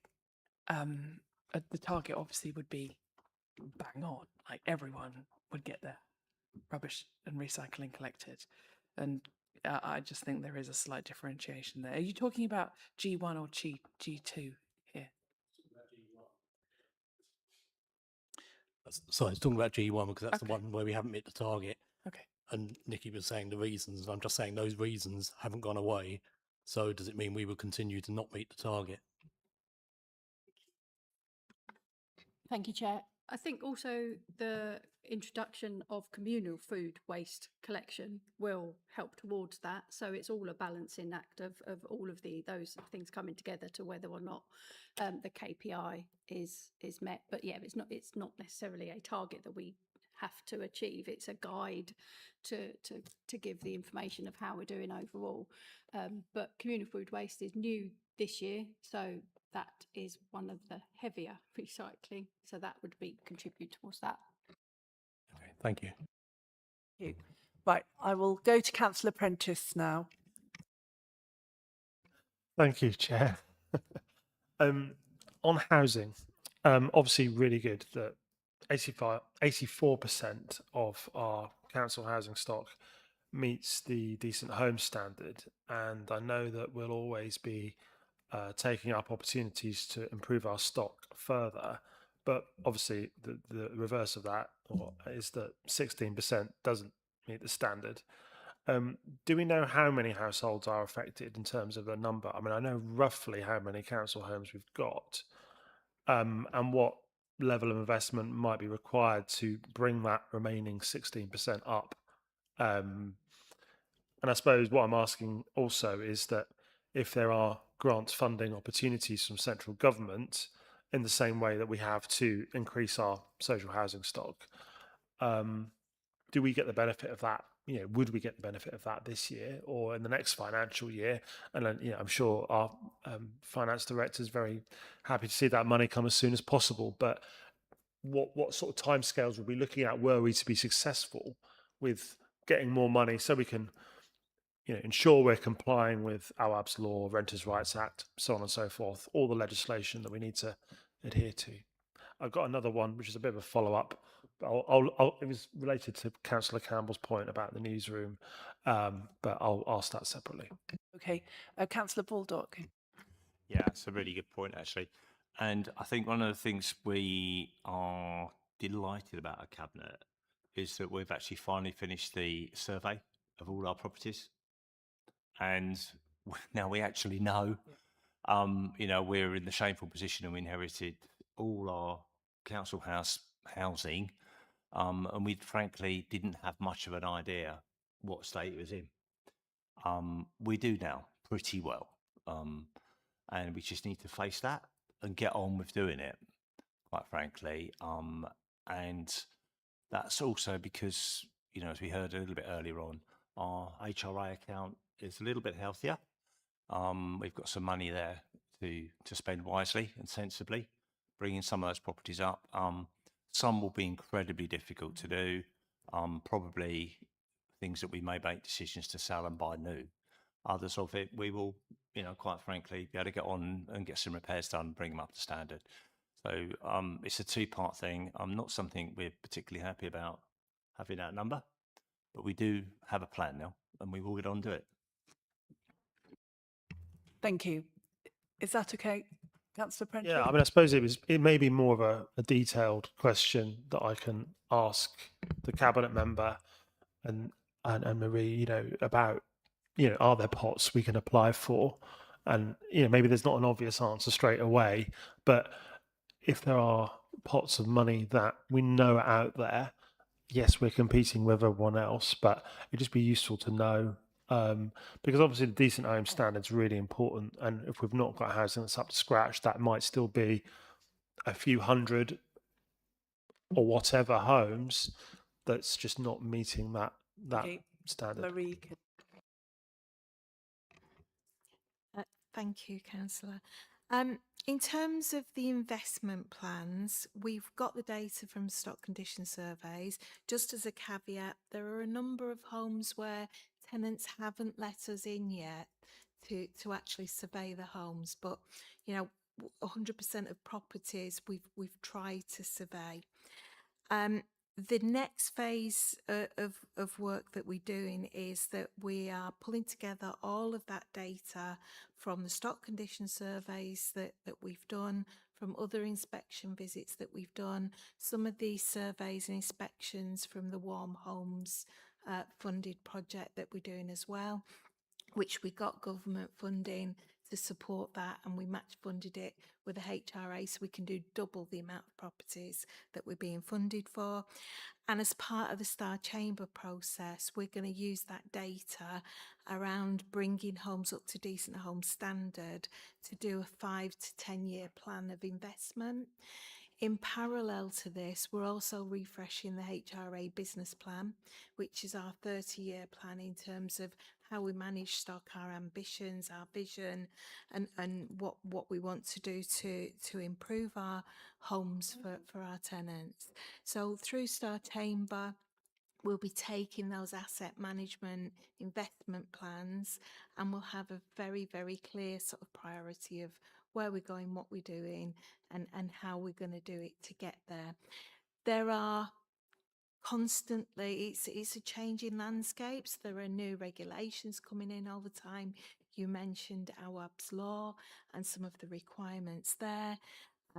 Some of the standards as well are changing for decent home standard by 2030. And there are always new things being brought in. So we do look for grant funding. We were really successful, pleased to be successful with the Warm Homes funding. But the priority is working out that sort of medium to long term plan to bring our stock up to decent home standard and get there as quickly as we can within the financial envelope that we've got, and how we do that. But we'll be taking that through Star Chamber. thank you. Thank you very much. Councillor Mackenzie. Okay, thank you, Chair. I was just looking at the narratives that are put beside some of these KPIs, and I think it's good to read some of the reasonings of why performance has been as it is. But I noticed that not all of them, you know, highlight what the solution will be and what will be done to reach the KPI in the future if it's not been met. Some of them do, but some of them don't. So I was just wondering whether that could be something that could be included in the next iteration of this report. I also wanted to ask about the cycling KPI, because on that one, there's no data at all. It's data not held and data not sufficient, and I understand that's because the cycle sensors are progressing, but I wonder whether that would be more useful when the cycle sensors have been progressed and are in place, because right now that's an inclusion that's not giving us much insight. So I just wanted to raise that. Yeah, thank you, Chair. Yeah, thank you, Councillor Mackenzie. We can note those points at the end. That's very useful. Councillor Turnbull, and then I'll come back to Councillor Campbell. Thank you, Chair. Yeah, I mean, I'm inclined to agree with you, Chair, that it is. I find this format really confusing, and it doesn't feel like a scrutiny report. It feels like a report which goes to the public to sort of, you know, to illustrate what you've been achieving, what you're proud of, or what you're working on, and those sorts of things. It doesn't feel like a. It's quite tricky to work out what it's saying, and I think that's a shame. I'd like to see something. I'd be quite happy with an Excel spreadsheet, because I'd be able to flick through it quite quickly and work out what it's saying and what the figures are and what the percentages are and how everything relates to each other. I also agree with you, Caroline, about getting alignment on when the data comes through, so that, because if this is how we report annually, then we need to have the data ready for this report. And I also don't understand why Canenco are reporting a year in arrears. Can't we ask them to report sooner than that, basically, when we need it, rather than when it's, because they monitor on a weekly basis, as we know. They monitor what they're doing on a weekly basis. So why do they publish it a year in arrears? And a few on specifics. There's a couple of sort of things which I think you might want to just simplify a bit. Looking at the target for building houses. Council houses, which is currently 0, and it says this target is met. I think probably just take that sentence out, because that's not isn't particularly helpful. I was looking at the parking on G11, 12, 13. If I can scroll through there. What have I noted there? I'm assuming G11 and 12 are the same things, just reported. One's the numbers and one's the percentages. I presume that's the same thing. I find that a bit confusing. And also, it's talking about park and ride being slightly up, and decreasing in the city centre. But we've just heard in the outturn, of course, there was an impact of Luff from some car parks being closed, which could be part of this upturn that we've seen in increased use in park and ride. That's certainly what it says in the outturn anyway. On F1, where you've got the decency rating, I find that about the houses, I know we've just been talking about that, but I found the way that's stated is a bit confusing as well, because there's a sort of the target is 85% of stock is reviewed over 5 years, which is fine, but what's reported is 16%. And it's not clear what that 16% is. And then it says in the commentary, we're reporting 84% of decent houses, which is what we're reporting back. And so I think the way that's presented is a bit confusing. So that might be one to look at again. On the school safety, obviously there's a massive drop. There's been a massive drop over the last couple of years in those school safety ones. And the explanation given for that is staffing.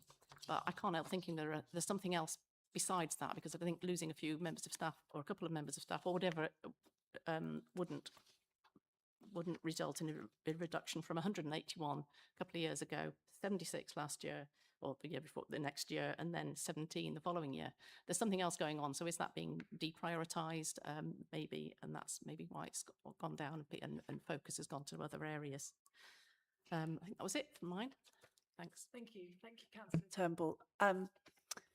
So again, Caroline, those points can be looked at, can they, where there are where they look like there are anomalies?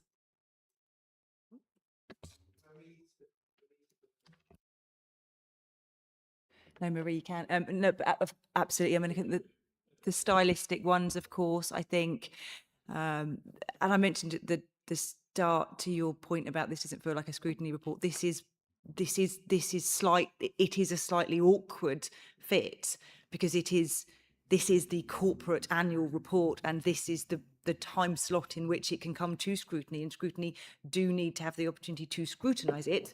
But it is also, as you say, a document which is designed ultimately, once we've been through the iterations and feedback, to be a public-facing, accessible, useful, readable, digestible or not document. So I think there is a dichotomy there to a degree, which I'm absolutely welcome to trying to look at other ways that we can produce both things. But we do need to have this opportunity, I think, you know, in just to that point. But yes, everything else will pick up as well. Yeah, I mean, thank you. I agree, and I can see what you're doing, but presumably there is data that sits behind this, which is in quite a compact format, and maybe that's what could come to us rather than this format coming to us. I don't, just a suggestion. Thank you, Councillor Turnbull. Before I come back to you, Councillor Campbell, I think Councillor Prentice and Councillor Ricketts have got points on this. So Councillor Prentice first and then Councillor Ricketts. Then I'll come. I was just going to say I'm quite content with the format of the impact report because I do believe it is a a public document, and I think we all just generally, and it's not, I'm not making a a jibe at anyone. I'd just say we all probably just consume information in slightly different ways. I'm someone who's probably a little bit anti-spreadsheet, but I quite like seeing colours and graphics, and because it can be a more accessible way. Although if time was no object, we probably would produce things in multiple formats, and that would be the ideal. Point about, and I don't think it sort of requires a particular answer, but just coming to Councillor Campbell's point about newsroom views, and that quite a sharp plunge in terms of views. Obviously, even in our last 18 months to 2 years of this council, it's still really important that our residents know what's going on and what this council's doing in terms of the delivery of services. Looking at the newsroom, it's not obvious on our website, and I've always had a little bit of a gripe that our telling people what we're doing is so hidden. You have to go all the way down to the bottom of the homepage of the website to find that part of the website. So I'm not sure that it's being picked up. And also, I'm not sure also that we want to go to the effort of redesigning our website when we've only got less than 2 years to run in this council. So that's one for the unitary.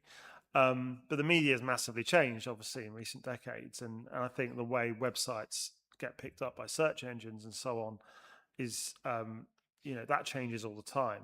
And I think also we have to be really mindful of also people aren't paying for their news. They're expecting their news to be free, and they aren't subscribing to the Gazette or Kent Online.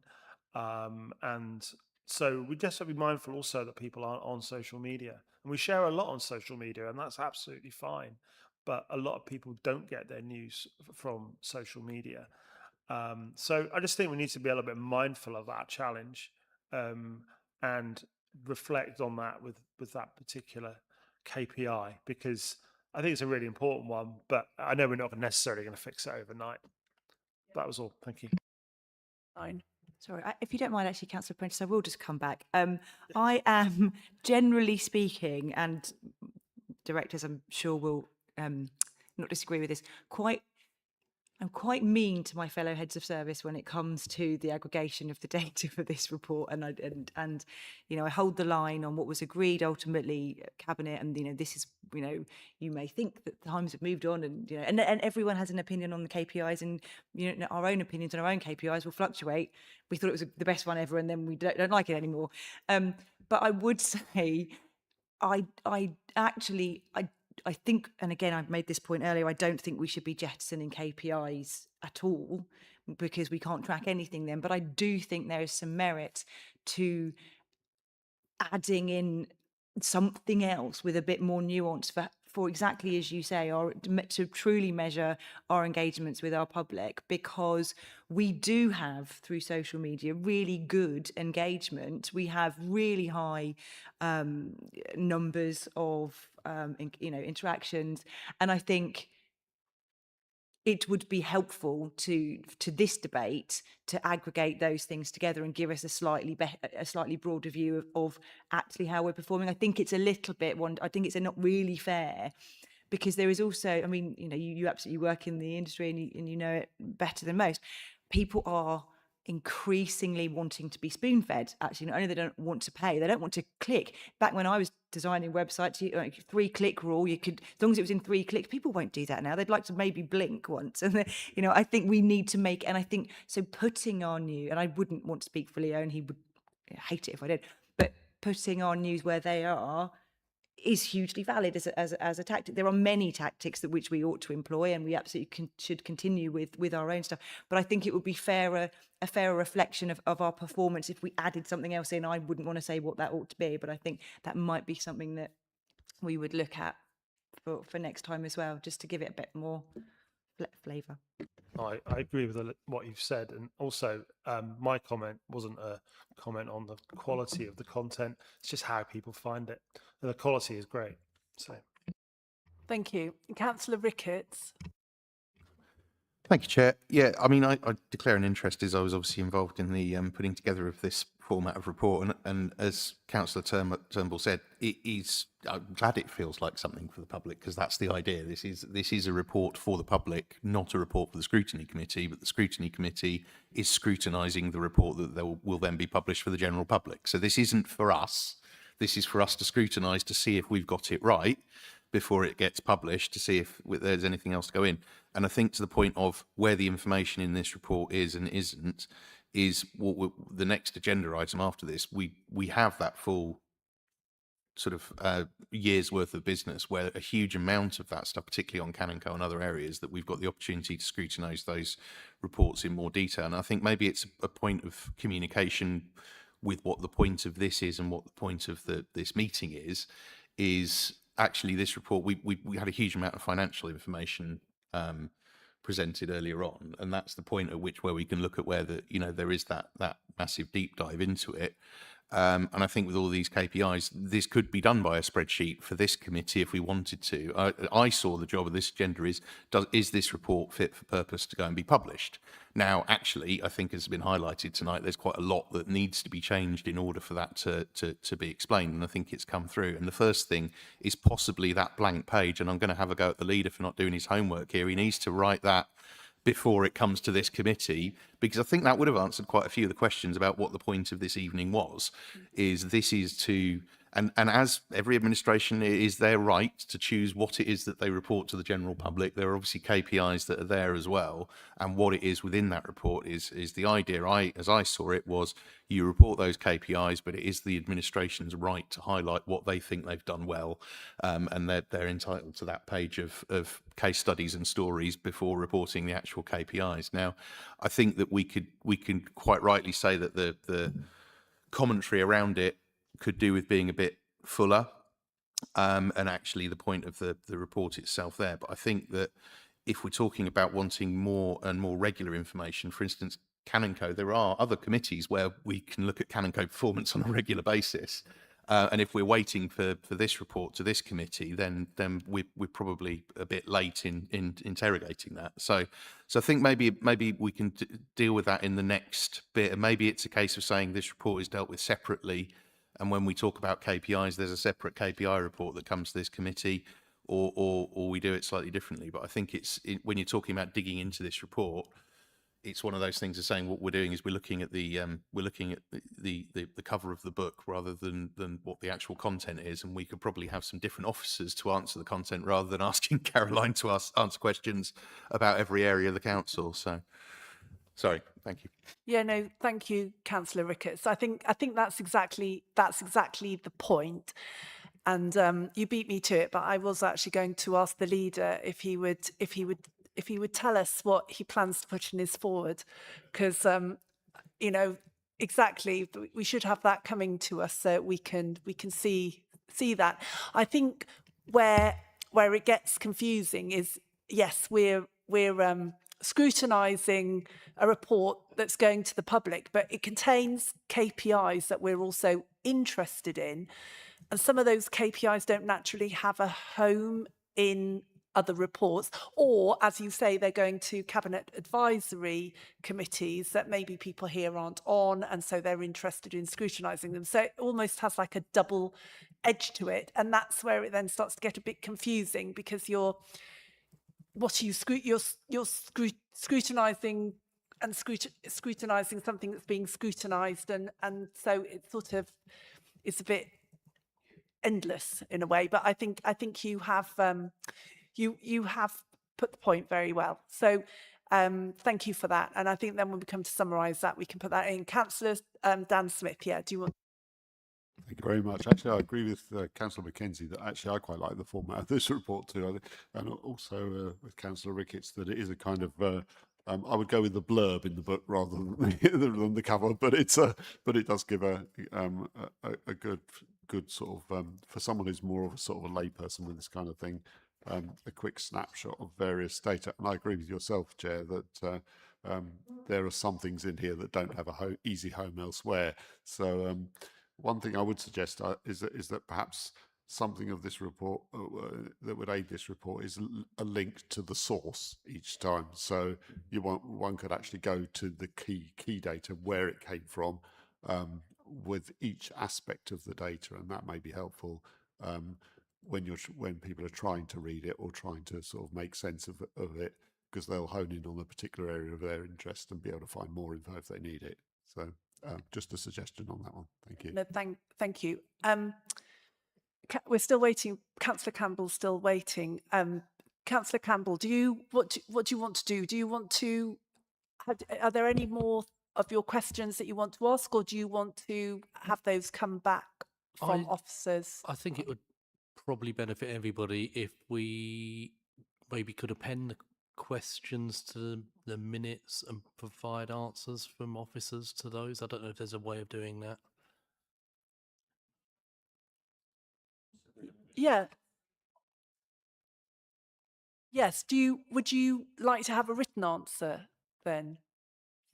If there are any. If the rest of the committee is happy with that approach, rather than me listening to my voice for the next 2.5 hours.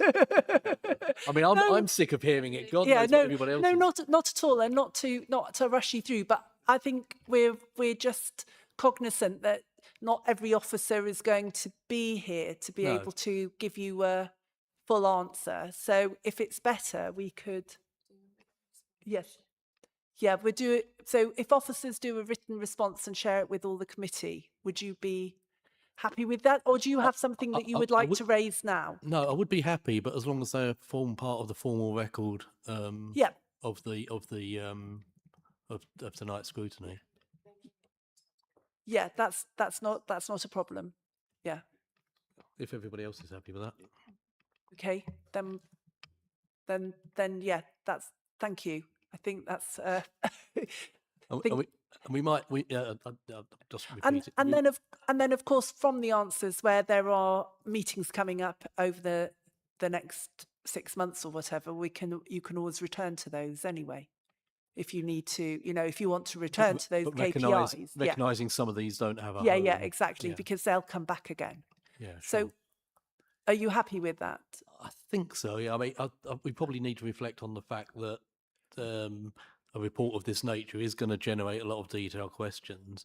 And if I'd have ploughed on, I mean, the next one was newsroom. We've already heard Caroline and Councillor Prentice have got views on it, and I think each of these items could have generated a lot of debate, and we literally could have been here till midnight. So, we need to maybe think about how we do this in the future to minimise that. I don't know what that is, but. Yeah, no, thank you very much, Councillor Campbell. Councillor Baldock, did you? Chair. Which is sort of, I think it's just, if I could just add a little bit of context to this, I think we're losing our way a little bit, if I might say so. To why I look at it, Alex actually raised a good point. I mean, the whole idea of this is a public-facing report of what this council's achieved. And we're proud of what we've achieved. And I'm going to tell people we're proud of what we've achieved. If you want forward, that's what we're going to do. I think it's important this council stuck to its 4 principles. The greener, fairer, better, stronger, that idea all the way through. It stuck to its UN Sustainable Development Goals, being targets for all of those things that are in the officers' minds when they're actually making their decisions. It's now becoming part of life to do that. And I'm really pleased for all of those things. So these are the things we're measuring. And let's also be absolutely realistic, all of us, the first year of an administration, you're reporting on the previous administration's year. That's one of your 3. And the second year, you're actually putting together your targets based on your things you set up in your first year. And it's only when you get to about the end of the middle of the second or third year that you're really having the things to measure that you've actually made a difference to in the first years of administration. And that's, I think, is the place we are. And this is really things that we're saying, this is what this administration's about. These are things that we're measuring. Now, if it's the honest truth, do I want everything to be 100%? Well, I'd be naive, wouldn't I, to do that? But I use it, if you think of an example, it's slightly off course, you'll see what I'm coming at in a minute. Then one of the targets, we planted 2,100 trees. Now, sort of thing I could say, oh, Councillor Watkins, come back next year. We only planted 1,950 last year. Therefore, you must be failing. Actually, now that's ridiculous, isn't it? Because we've written down in here that we've planted 2,100 trees and the 3 or 4 sites, it's Coral Valley and 1 or 2 others, isn't it? Where we planted those trees. That's the context and what I'm proud of as a council to deliver. So those are things that we really wanted to get out in this report. And the points that you raised tonight are valid because it's clearly there's work we need to do to try to get that clearer. But I think you may be looking at this with an idea that these are things that we can beat the council with, which the public can beat the council with if that's what they want to do. I think we've not achieved those things. But this is not scrutiny. I want scrutiny to be in every single council meeting that you go to. You know, it's cross-party on every single committee. You have cross-party influence and scrutiny on every single report that you go through and make this council makes decisions on. So it's the outcomes this is on, I think so. That's not to have a go at you because I'm here to listen. And I do get that very much what you've said tonight. And it's an important point. But I think this is how I saw this report. And it's the same as how it's been written in the past in a different format, I grant you. But it's always been a report of what the council's done and a report of how good the council's been and et cetera, et cetera. This is a revolutionary, very new format of doing it, but it's always been the same outcome. It's always been the same sort of report, even when you were in administration yourself, wasn't it? So those are just comments really at the end of that, and just to maybe to contextualise where we are. Thank you, Councillor Baldock. And I guess you've written your forward now. I actually deliberately, I wanted to listen to what was going on because I also didn't want to write in there, this report is to say, this is how good our council's been, because that would have just been a red rag to a bull, wouldn't it? And that would have been really silly. So I know what I want to do. And that's where we are. Thank you. Right. Councillor Cornell, and then come to you, Councillor Watkins. I know you've been very patient, but I will come. Thank you. It has been really helpful, and I think Alex, it really got it right. It's I was hoping to hear, is this what you think and the way we should be telling the public the narrative of our council's delivery, not necessarily the granular detail of the KPI for whom officers don't necessarily represent those strands here tonight. I also don't think Alan should have written this forward because this is, of course, a draft of a draft. When it gets to Cabinet, it's still a draft. It may go through many iterations of change. The forward to scrutiny is pages 20 and 21 of the agenda pack. You wouldn't expect a forward to the actual public-facing report. That would be really odd if he had written it already. And in terms of what people have said, taking what I will reflect back in Cabinet and perhaps with Caroline in our discussions before it comes back to Cabinet, I really like what Councillor Mackenzie said about, should there be something about what we are doing? How much information do we put there? Some of it, of course, is subject perhaps to a budget we haven't yet had approved, but some of it will have approval and there will be agendaed actions, and some of it the Labour group still has to, discuss and work with our colleagues, and we're not there yet on some of it. So interesting. I can see how that's an omission, and I can see how the public might want to know. That's the first question from any good newsroom, isn't it? And, that's your data and. So you're right. And I think Alan's eventual forward will have to reflect that big and question. And also, I forget who it was, but hyperlinking, I think that's really important too. If we've got news stories that have been public facing about some of those key issues, we should hyperlink to them. Some of the granular detail will be held in back end that's secure even to us. We're not on the same systems as our officers, and I can see how putting hyperlinks in would be a hacker's dream. But I think some of those newsroom stories that are out there will make it even more accessible in parts, and I think that's a really good idea too. Those are just two of the particular bits I'll be reflecting back with Caroline, and if they're not remedied by Caroline and I beforehand, again in Cabinet, just so you know. Thank you, Councillor Cornell. And Councillor Watkins. Thanks, Chair. I appreciate the points that we've heard, but I do have some significant disagreements here because look, I'm proud of what we've achieved, dear leader, but I'm gutted about what the council hasn't achieved because we're trying to deliver all this stuff for the betterment of the community. So just telling one half of the story to start with, if that's what is going to be the top line kind of spin here, the presentation of this data is going to be, that is only half the story. It's your right to put that out there in the public domain because you run this council, but it doesn't sit that well as a member of the Scrutiny Committee. I agree this report is for the public and therefore the format needs to reflect that, and we've had a good discussion about that. But also this is for Scrutiny Committee, this report, because we don't see much of this data elsewhere.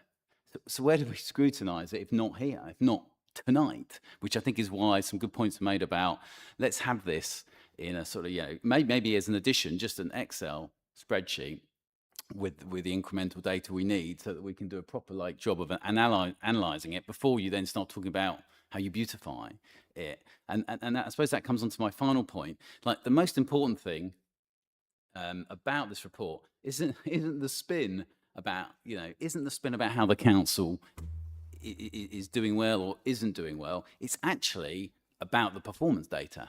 Surely that's what really matters. And we have gone backwards because I have looked back, sadly enough, during this debate on some papers from about 3 years ago. And if you look at the equivalent report we had 3 years ago, so that's 23-24, reporting the corporate KPIs, we had 6 years of historical data for every metric. And actually, we did have 2 sets of benchmarking data, including looking at comparable districts and how we did versus them.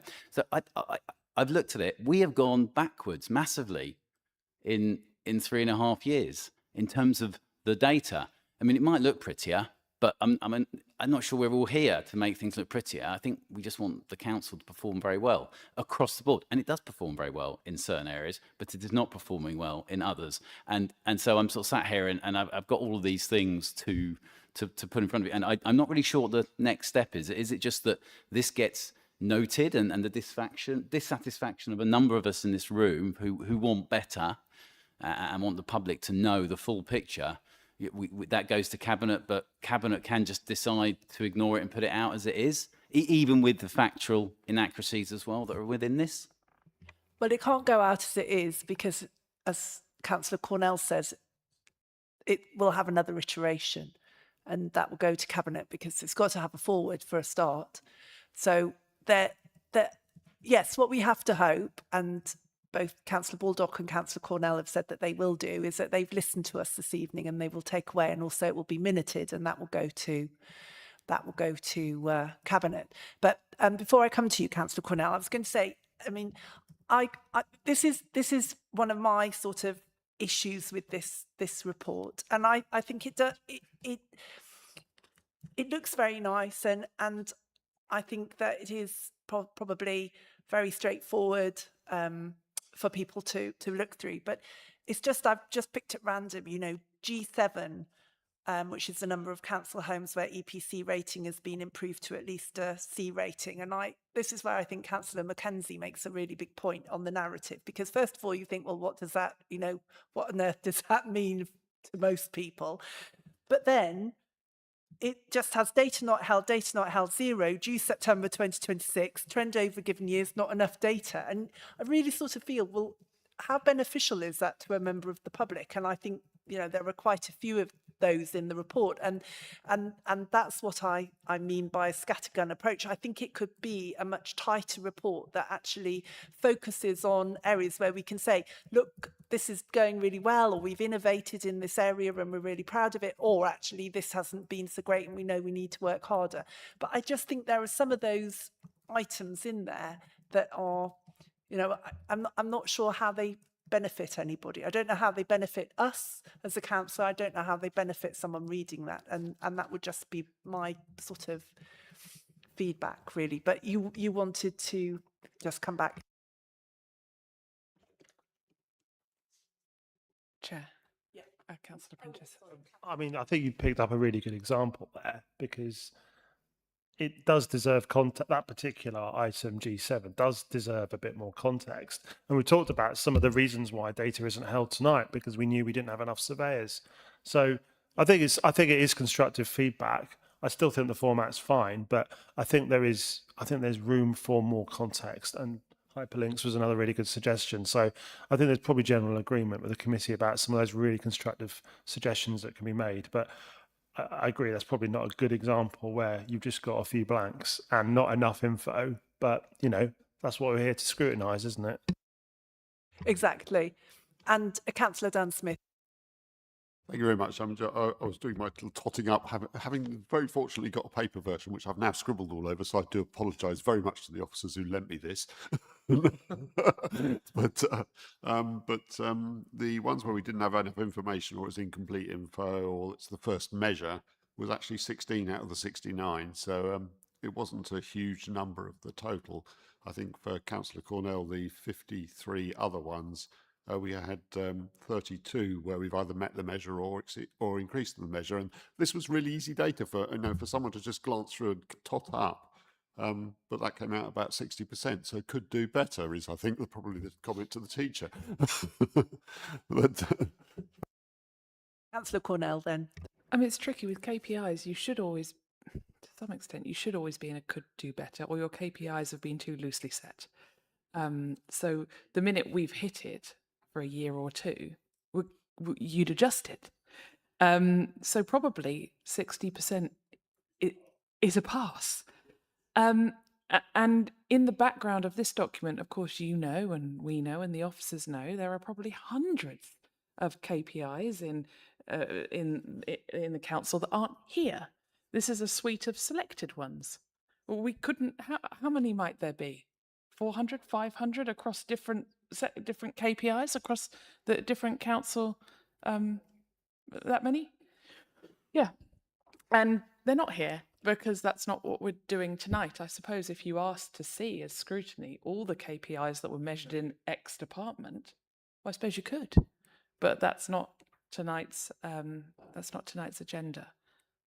Yeah. Okay. No. Thank you for that. But I still think, yeah, it's an odd one for scrutiny to scrutinise this. I think we had that last year as well, Caroline, didn't we? It's sort of it is a bit odd. So as we're scrutinising a report that's going to the public, but it's got a lot of KPIs, as I said, that we actually want to scrutinise ourselves. So. Thank you. Yeah, I mean, it's been helpful actually hearing all this discussion about what the purpose of this is, and I think Councillor Ricketts has been very helpful on this point. And I now have a better idea of why, of what is here, but I don't understand why. I mean, it feels like we're being asked to. Are we doing a proofreading? I just said to him, is that what we're here for?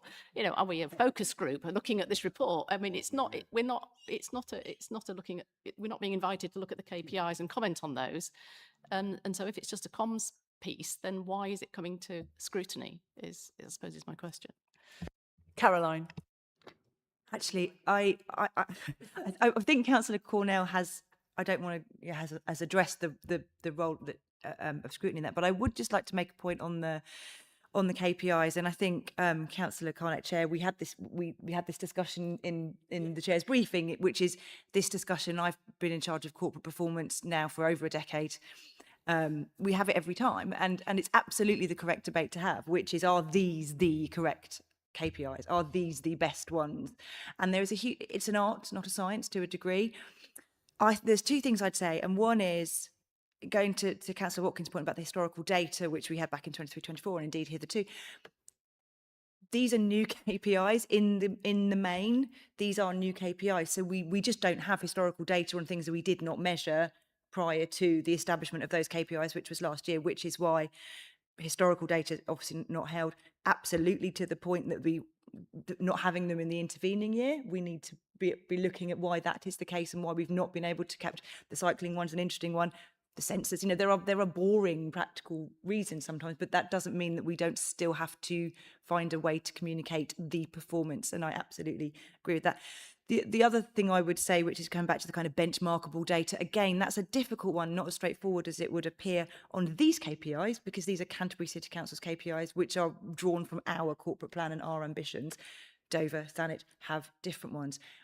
That being said, it may be that part of the conversations we will have following this, which is exactly the purpose of the debate from my perspective as an officer to hear and receive, we may want to look at a different suite or a more benchmarkable cohort of metrics which sit outside or alongside or in addition to, and that's, this is an iterative process. And from my perspective as the kind of professional technical sort of lead on this, as long as we're not throwing things away to change the narrative and we're keeping the things that we have said we are going to hold ourselves accountable for, we can add some more things. And as Councillor Cornell rightly says, there are quite literally hundreds of other performance indicators or that exist within our officer-driven performance briefings and meetings that we have all the time. So I think there's probably a conversation there again about layering up rather than layering down. But these are new in the main, so that's why we have what we have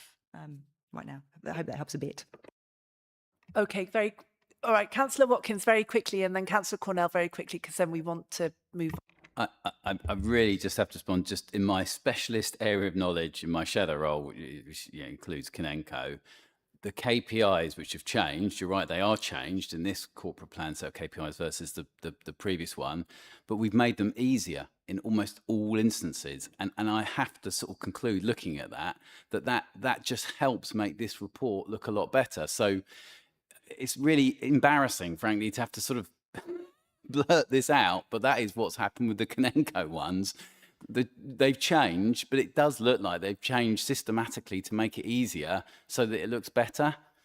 Some of the new KPIs maybe are to explore new areas and to shed new light into those areas, and I welcome that. But in the things we've been doing for a long time in Kinenco, which is a lot of our activities, unfortunately the changes have not been to make this a better exercise.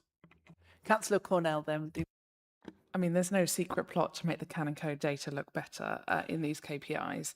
I think a previous point you made, Dan, was benchmarkable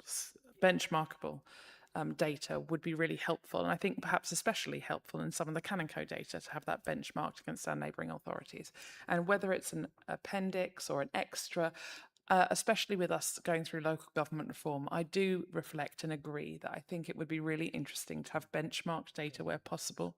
I think it will be politically useful in future.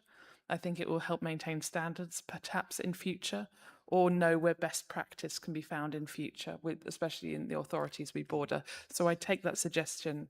We'll talk about it, and I do hope we can get something in the next iteration. Thank you. Okay, right. Well, I think that's been a good debate there on this report.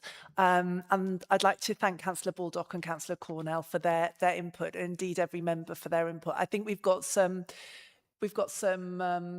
comments there to note. I know you've both heard them and they'll be minuted, but yes, so benchmarking, which was agreed last year, but let's agree it again then, or note it to go through to Cabinet, that we would like to have, we want to have these KPIs benchmarked, to our neighbouring authorities, particularly where we're going into LGR. And then that will be useful when we come to the next item in what we're going to discuss then.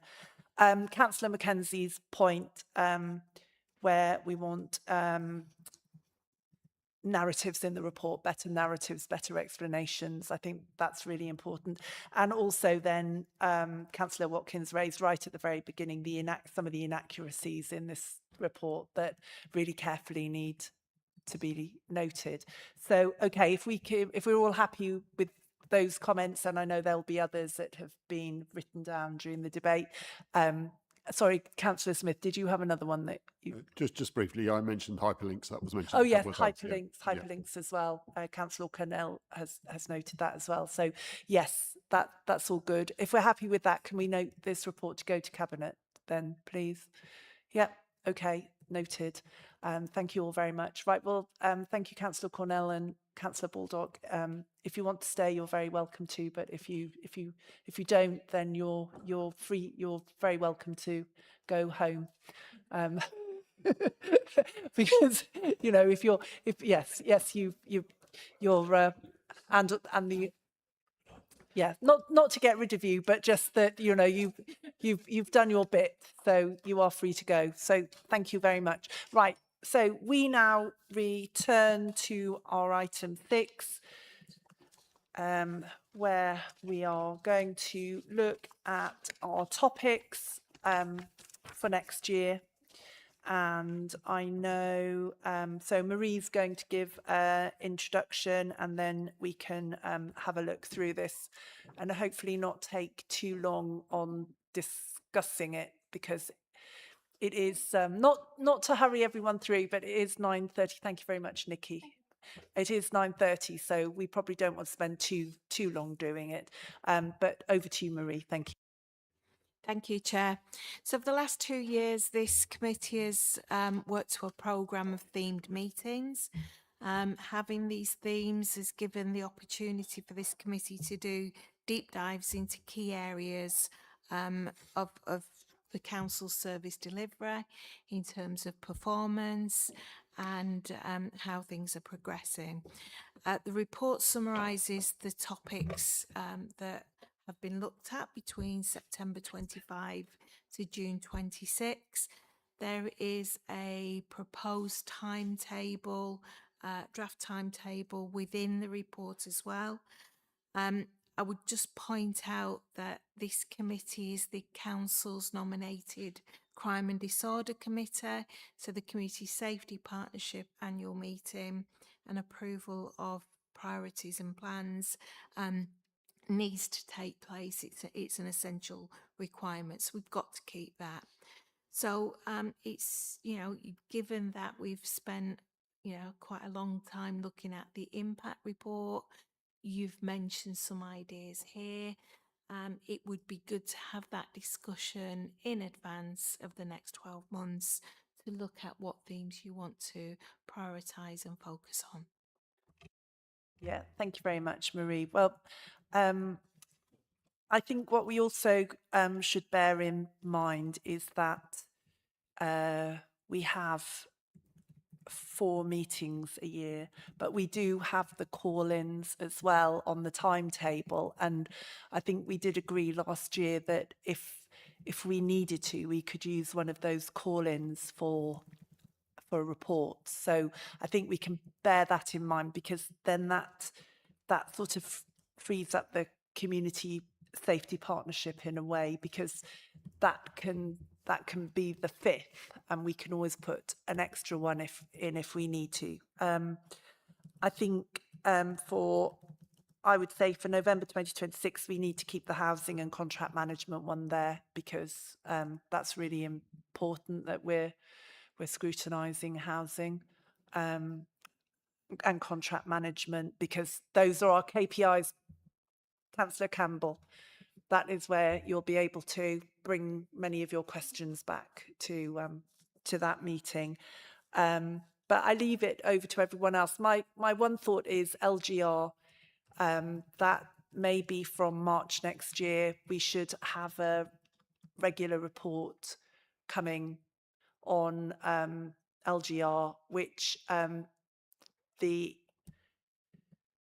geographical KPIs would be useful to have in that, maybe workplace monitoring as well. So the workplace report should maybe come through that, and also then in terms of budget and how closely we're following the how much LGR is costing us. So yeah, Councillor Ricketts, Thank you, Chair. Yeah, I was going to make that point. I think it would be useful to, it might even be useful to have a look at the spending, because obviously there are reserves set aside for LGR, and maybe also have a look at the community governance review as well as part of that, and that might even be a one-off special meeting, something along those lines, to have a look at those sort of democratic services issues.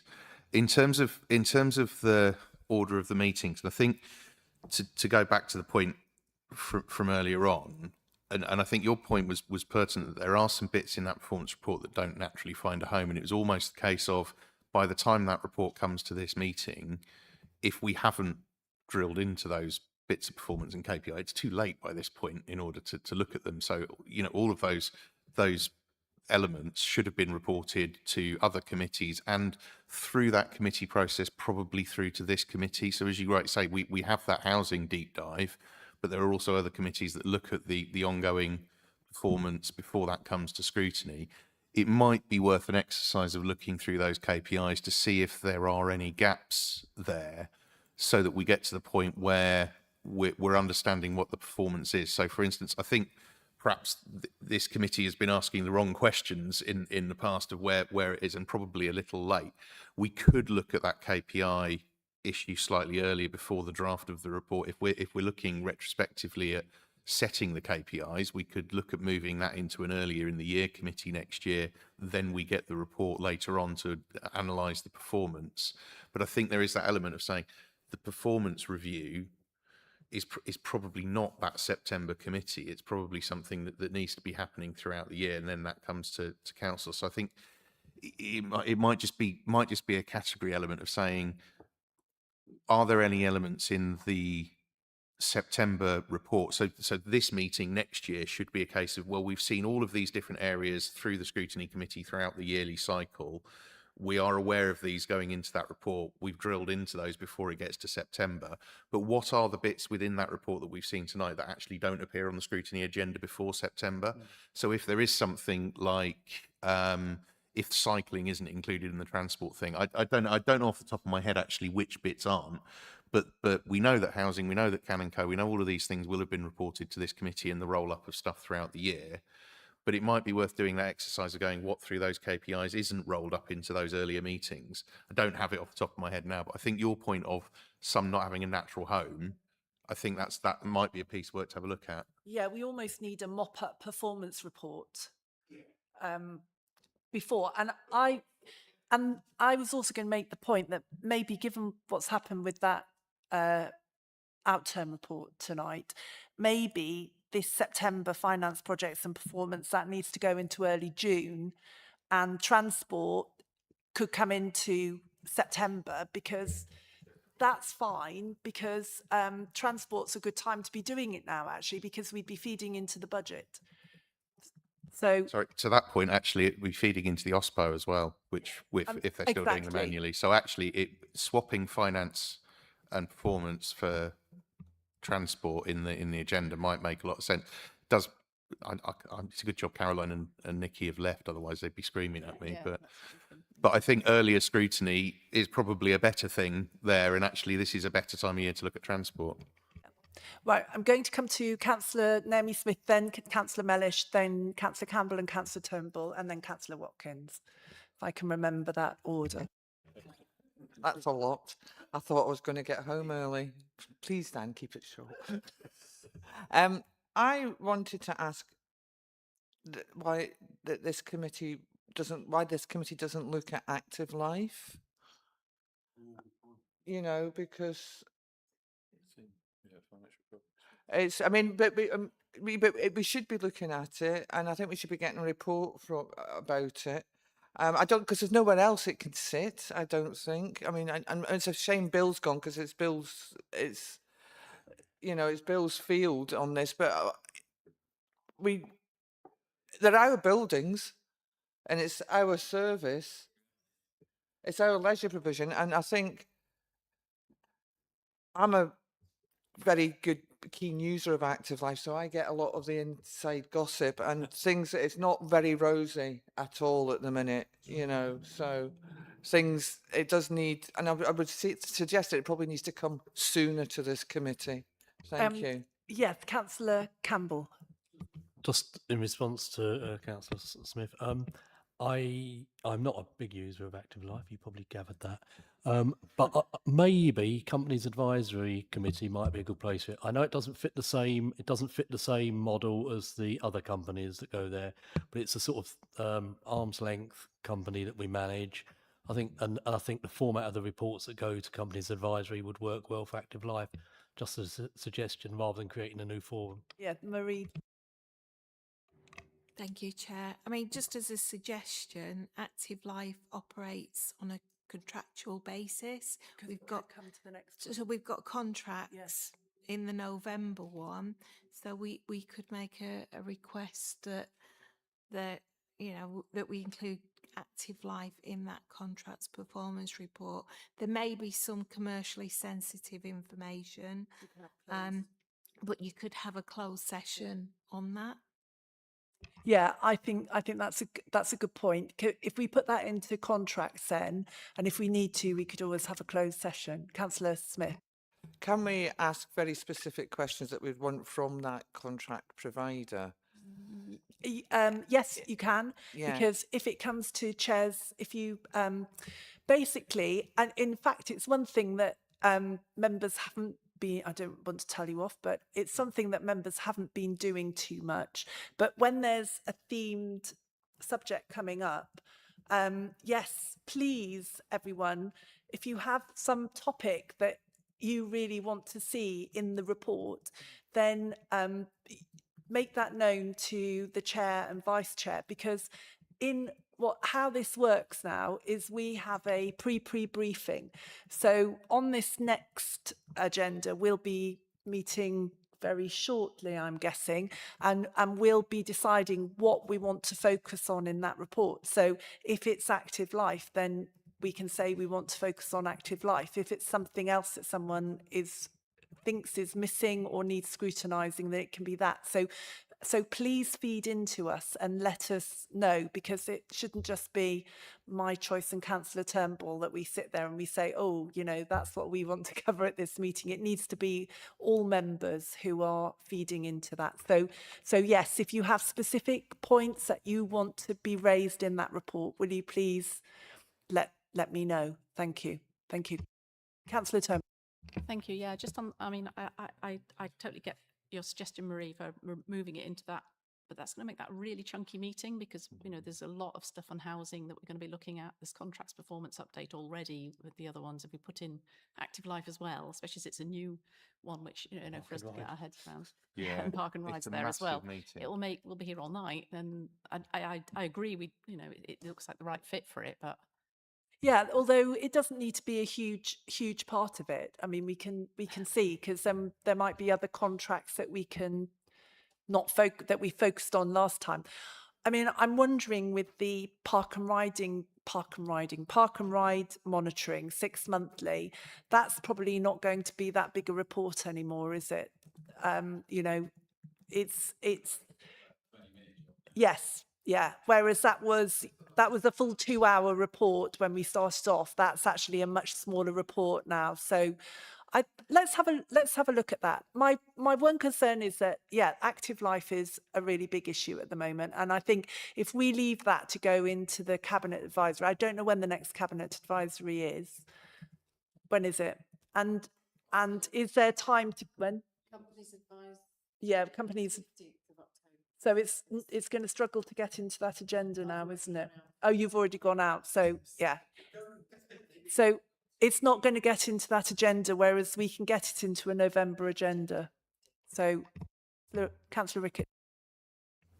Can I suggest, and at the risk of being held down, that we do have quite a big gap between November and March, and I know that obviously we've got a lot of other stuff, but it does feel to me that there is a lot on the agenda, and I far be it from me to suggest that when the original format was put together for Scrutiny Committee, it might have been designed with the idea of not having as many scrutiny meetings as the administration would well, fewer scrutiny meetings than the opposition would want, and as many as the administration wanted.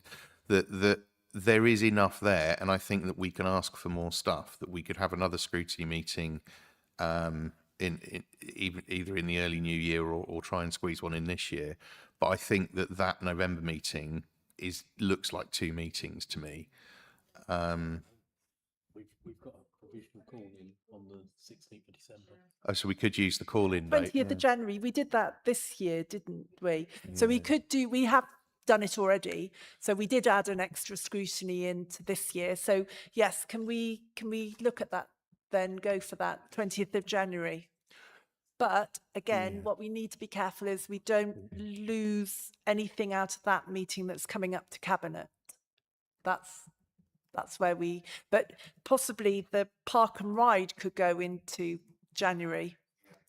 And because then that's just ahead of budget, so it'll be enough to be able to, also will come in just after the budget consultation. And then there might be something else in there that could just be shifted around that's not time sensitive. Councillor Term. Especially as we're talking about moving transport and parking from early June to, where were we moving that to? September, were we? And that park and ride report then would be moved with it, wouldn't it? So that does shift that 6 monthly, if it's a 6 monthly reporting. So that would work. Yeah. Okay, Councillor Dan Smith. I was just wondering if we're going to be scrutinising anything about the LGR, that may also be a good timing to match that. January would be, would be very timely. Yes. Okay, all right. What about the environment meeting? Right, loads of hands went up there. Councillor Mellish, you were. Sorry. So thank you, Chair. Just to support the move of the transport and parking to September, I've just been dealing with the query from a resident about parking enforcement at Memorial Park on a Sunday morning. There's a toddlers park run there, and the parents who drop the kids off are getting hammered by enforcement. The officer's response was to say that okay, they might try to do something about that, but there was a review of parking happening this month. And about how parking enforcement and sort of parking arrangements. And so therefore, any way that this committee could have an input onto that review would be useful. I am assuming that information is correct. That would be, that it does make sense, yeah. Councillor Mackenzie. Okay, thank you, Chair. Just on the environment one, I think I asked at the last time we were on one of these meetings about potentially getting Valencia in this room to be scrutinised over Shelford. It blights Sturry, St Stephen's and Blean. So, yeah, I think it'd be a really good idea if we can do that. I was also going to ask about the Community Safety Partnership one in June, whether it'd be possible to specifically mention general enforcement as well as the Community Safety Partnership element of it as well, like the parking enforcement and people dropping cigarettes and stuff like that. Yeah, that was one of the areas that I'd been thinking on, environment, because we could have a couple of topics on environment, but one would be a very rural focus. So Valencia would work, and also fly tipping and enforcement, and the rise for fly tipping is obviously a national issue with there's funding now from the government. It's a real focus. So, and it's something that does blight our district as well. So perhaps that's something that we could focus on. Councillor Turnbull. Thank you. I'm not pushing anyone. On environment as well, could we maybe put something in on climate change and resilience planning? I thought they were sort of, I know that there is resilience work that goes on, I think. And performance you're talking about. Yeah. And I'm also wondering, I mean, I hate to go back to the annual corporate plan because I'd rather not think about it at all, but does it need to come, is it that needs to come to this committee, or is it something else that needs to come to the committee? And that, because that report is more, as I say, it's more like a comms, basically. It's the administration's decision on how they want to present what they've been doing, and I'm not sure it's appropriate for it. No, to come so to I think by moving it into early June so that it should come before Cabinet, what we're talking about is that we could talk pre that report about what should be going into that report, rather than we get a sort of a half finished report. Yeah. So that report wouldn't be written then. So it would have to be a different focus. So, okay, so if we're all, has everyone followed that? Okay, so we're all happy with that at the moment? Yeah. Okay, so we'll look at that. Corey, it's done. Sorry to be a nuisance, Chair. It's just it's a very small point, but on the electric charging, whether we have public electric charging points, I don't know if we have any data on that at all, that and where that is ever looked at. Yes, it comes into parking. It does. Okay, that's helpful to know. Thank you. Councillor Watkins. I'm happy with those changes. I was just going to suggest the two items I mentioned, what feels like absolute hours ago at this meeting, sort of the capital expenditure slippage, which is, we're talking about millions of pounds of projects not being delivered. Where would we slot that in? Would that be a request to, well, it might actually be next September.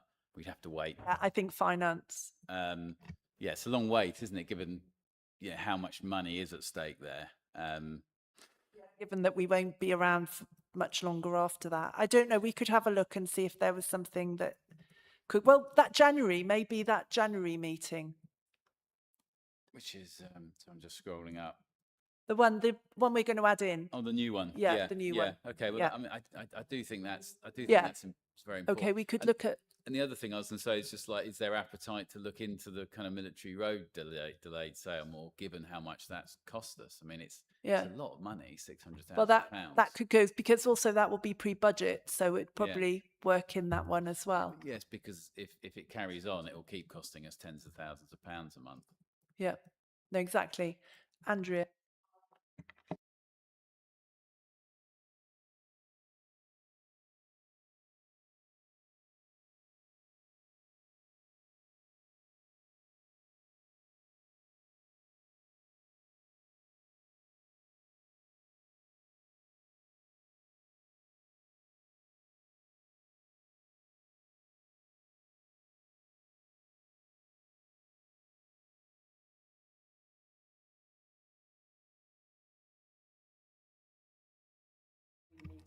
Okay, no, that sounds good. I've just come to Councillor Mackenzie quickly.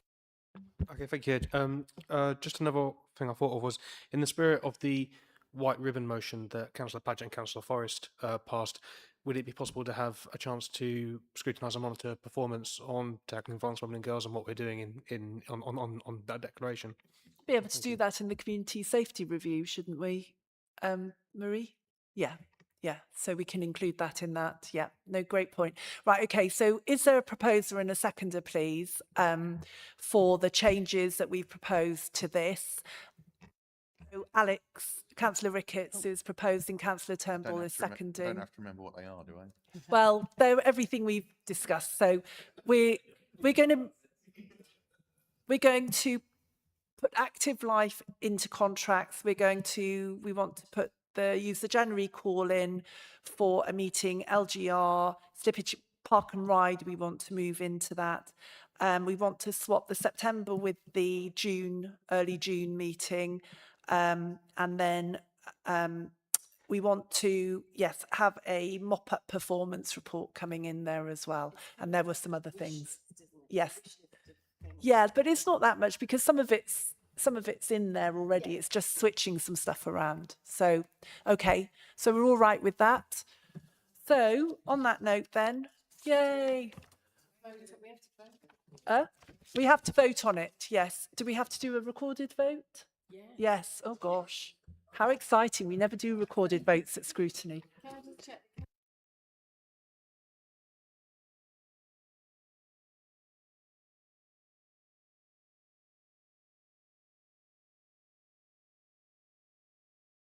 All happy to include all of that in this vote, yeah. Yes.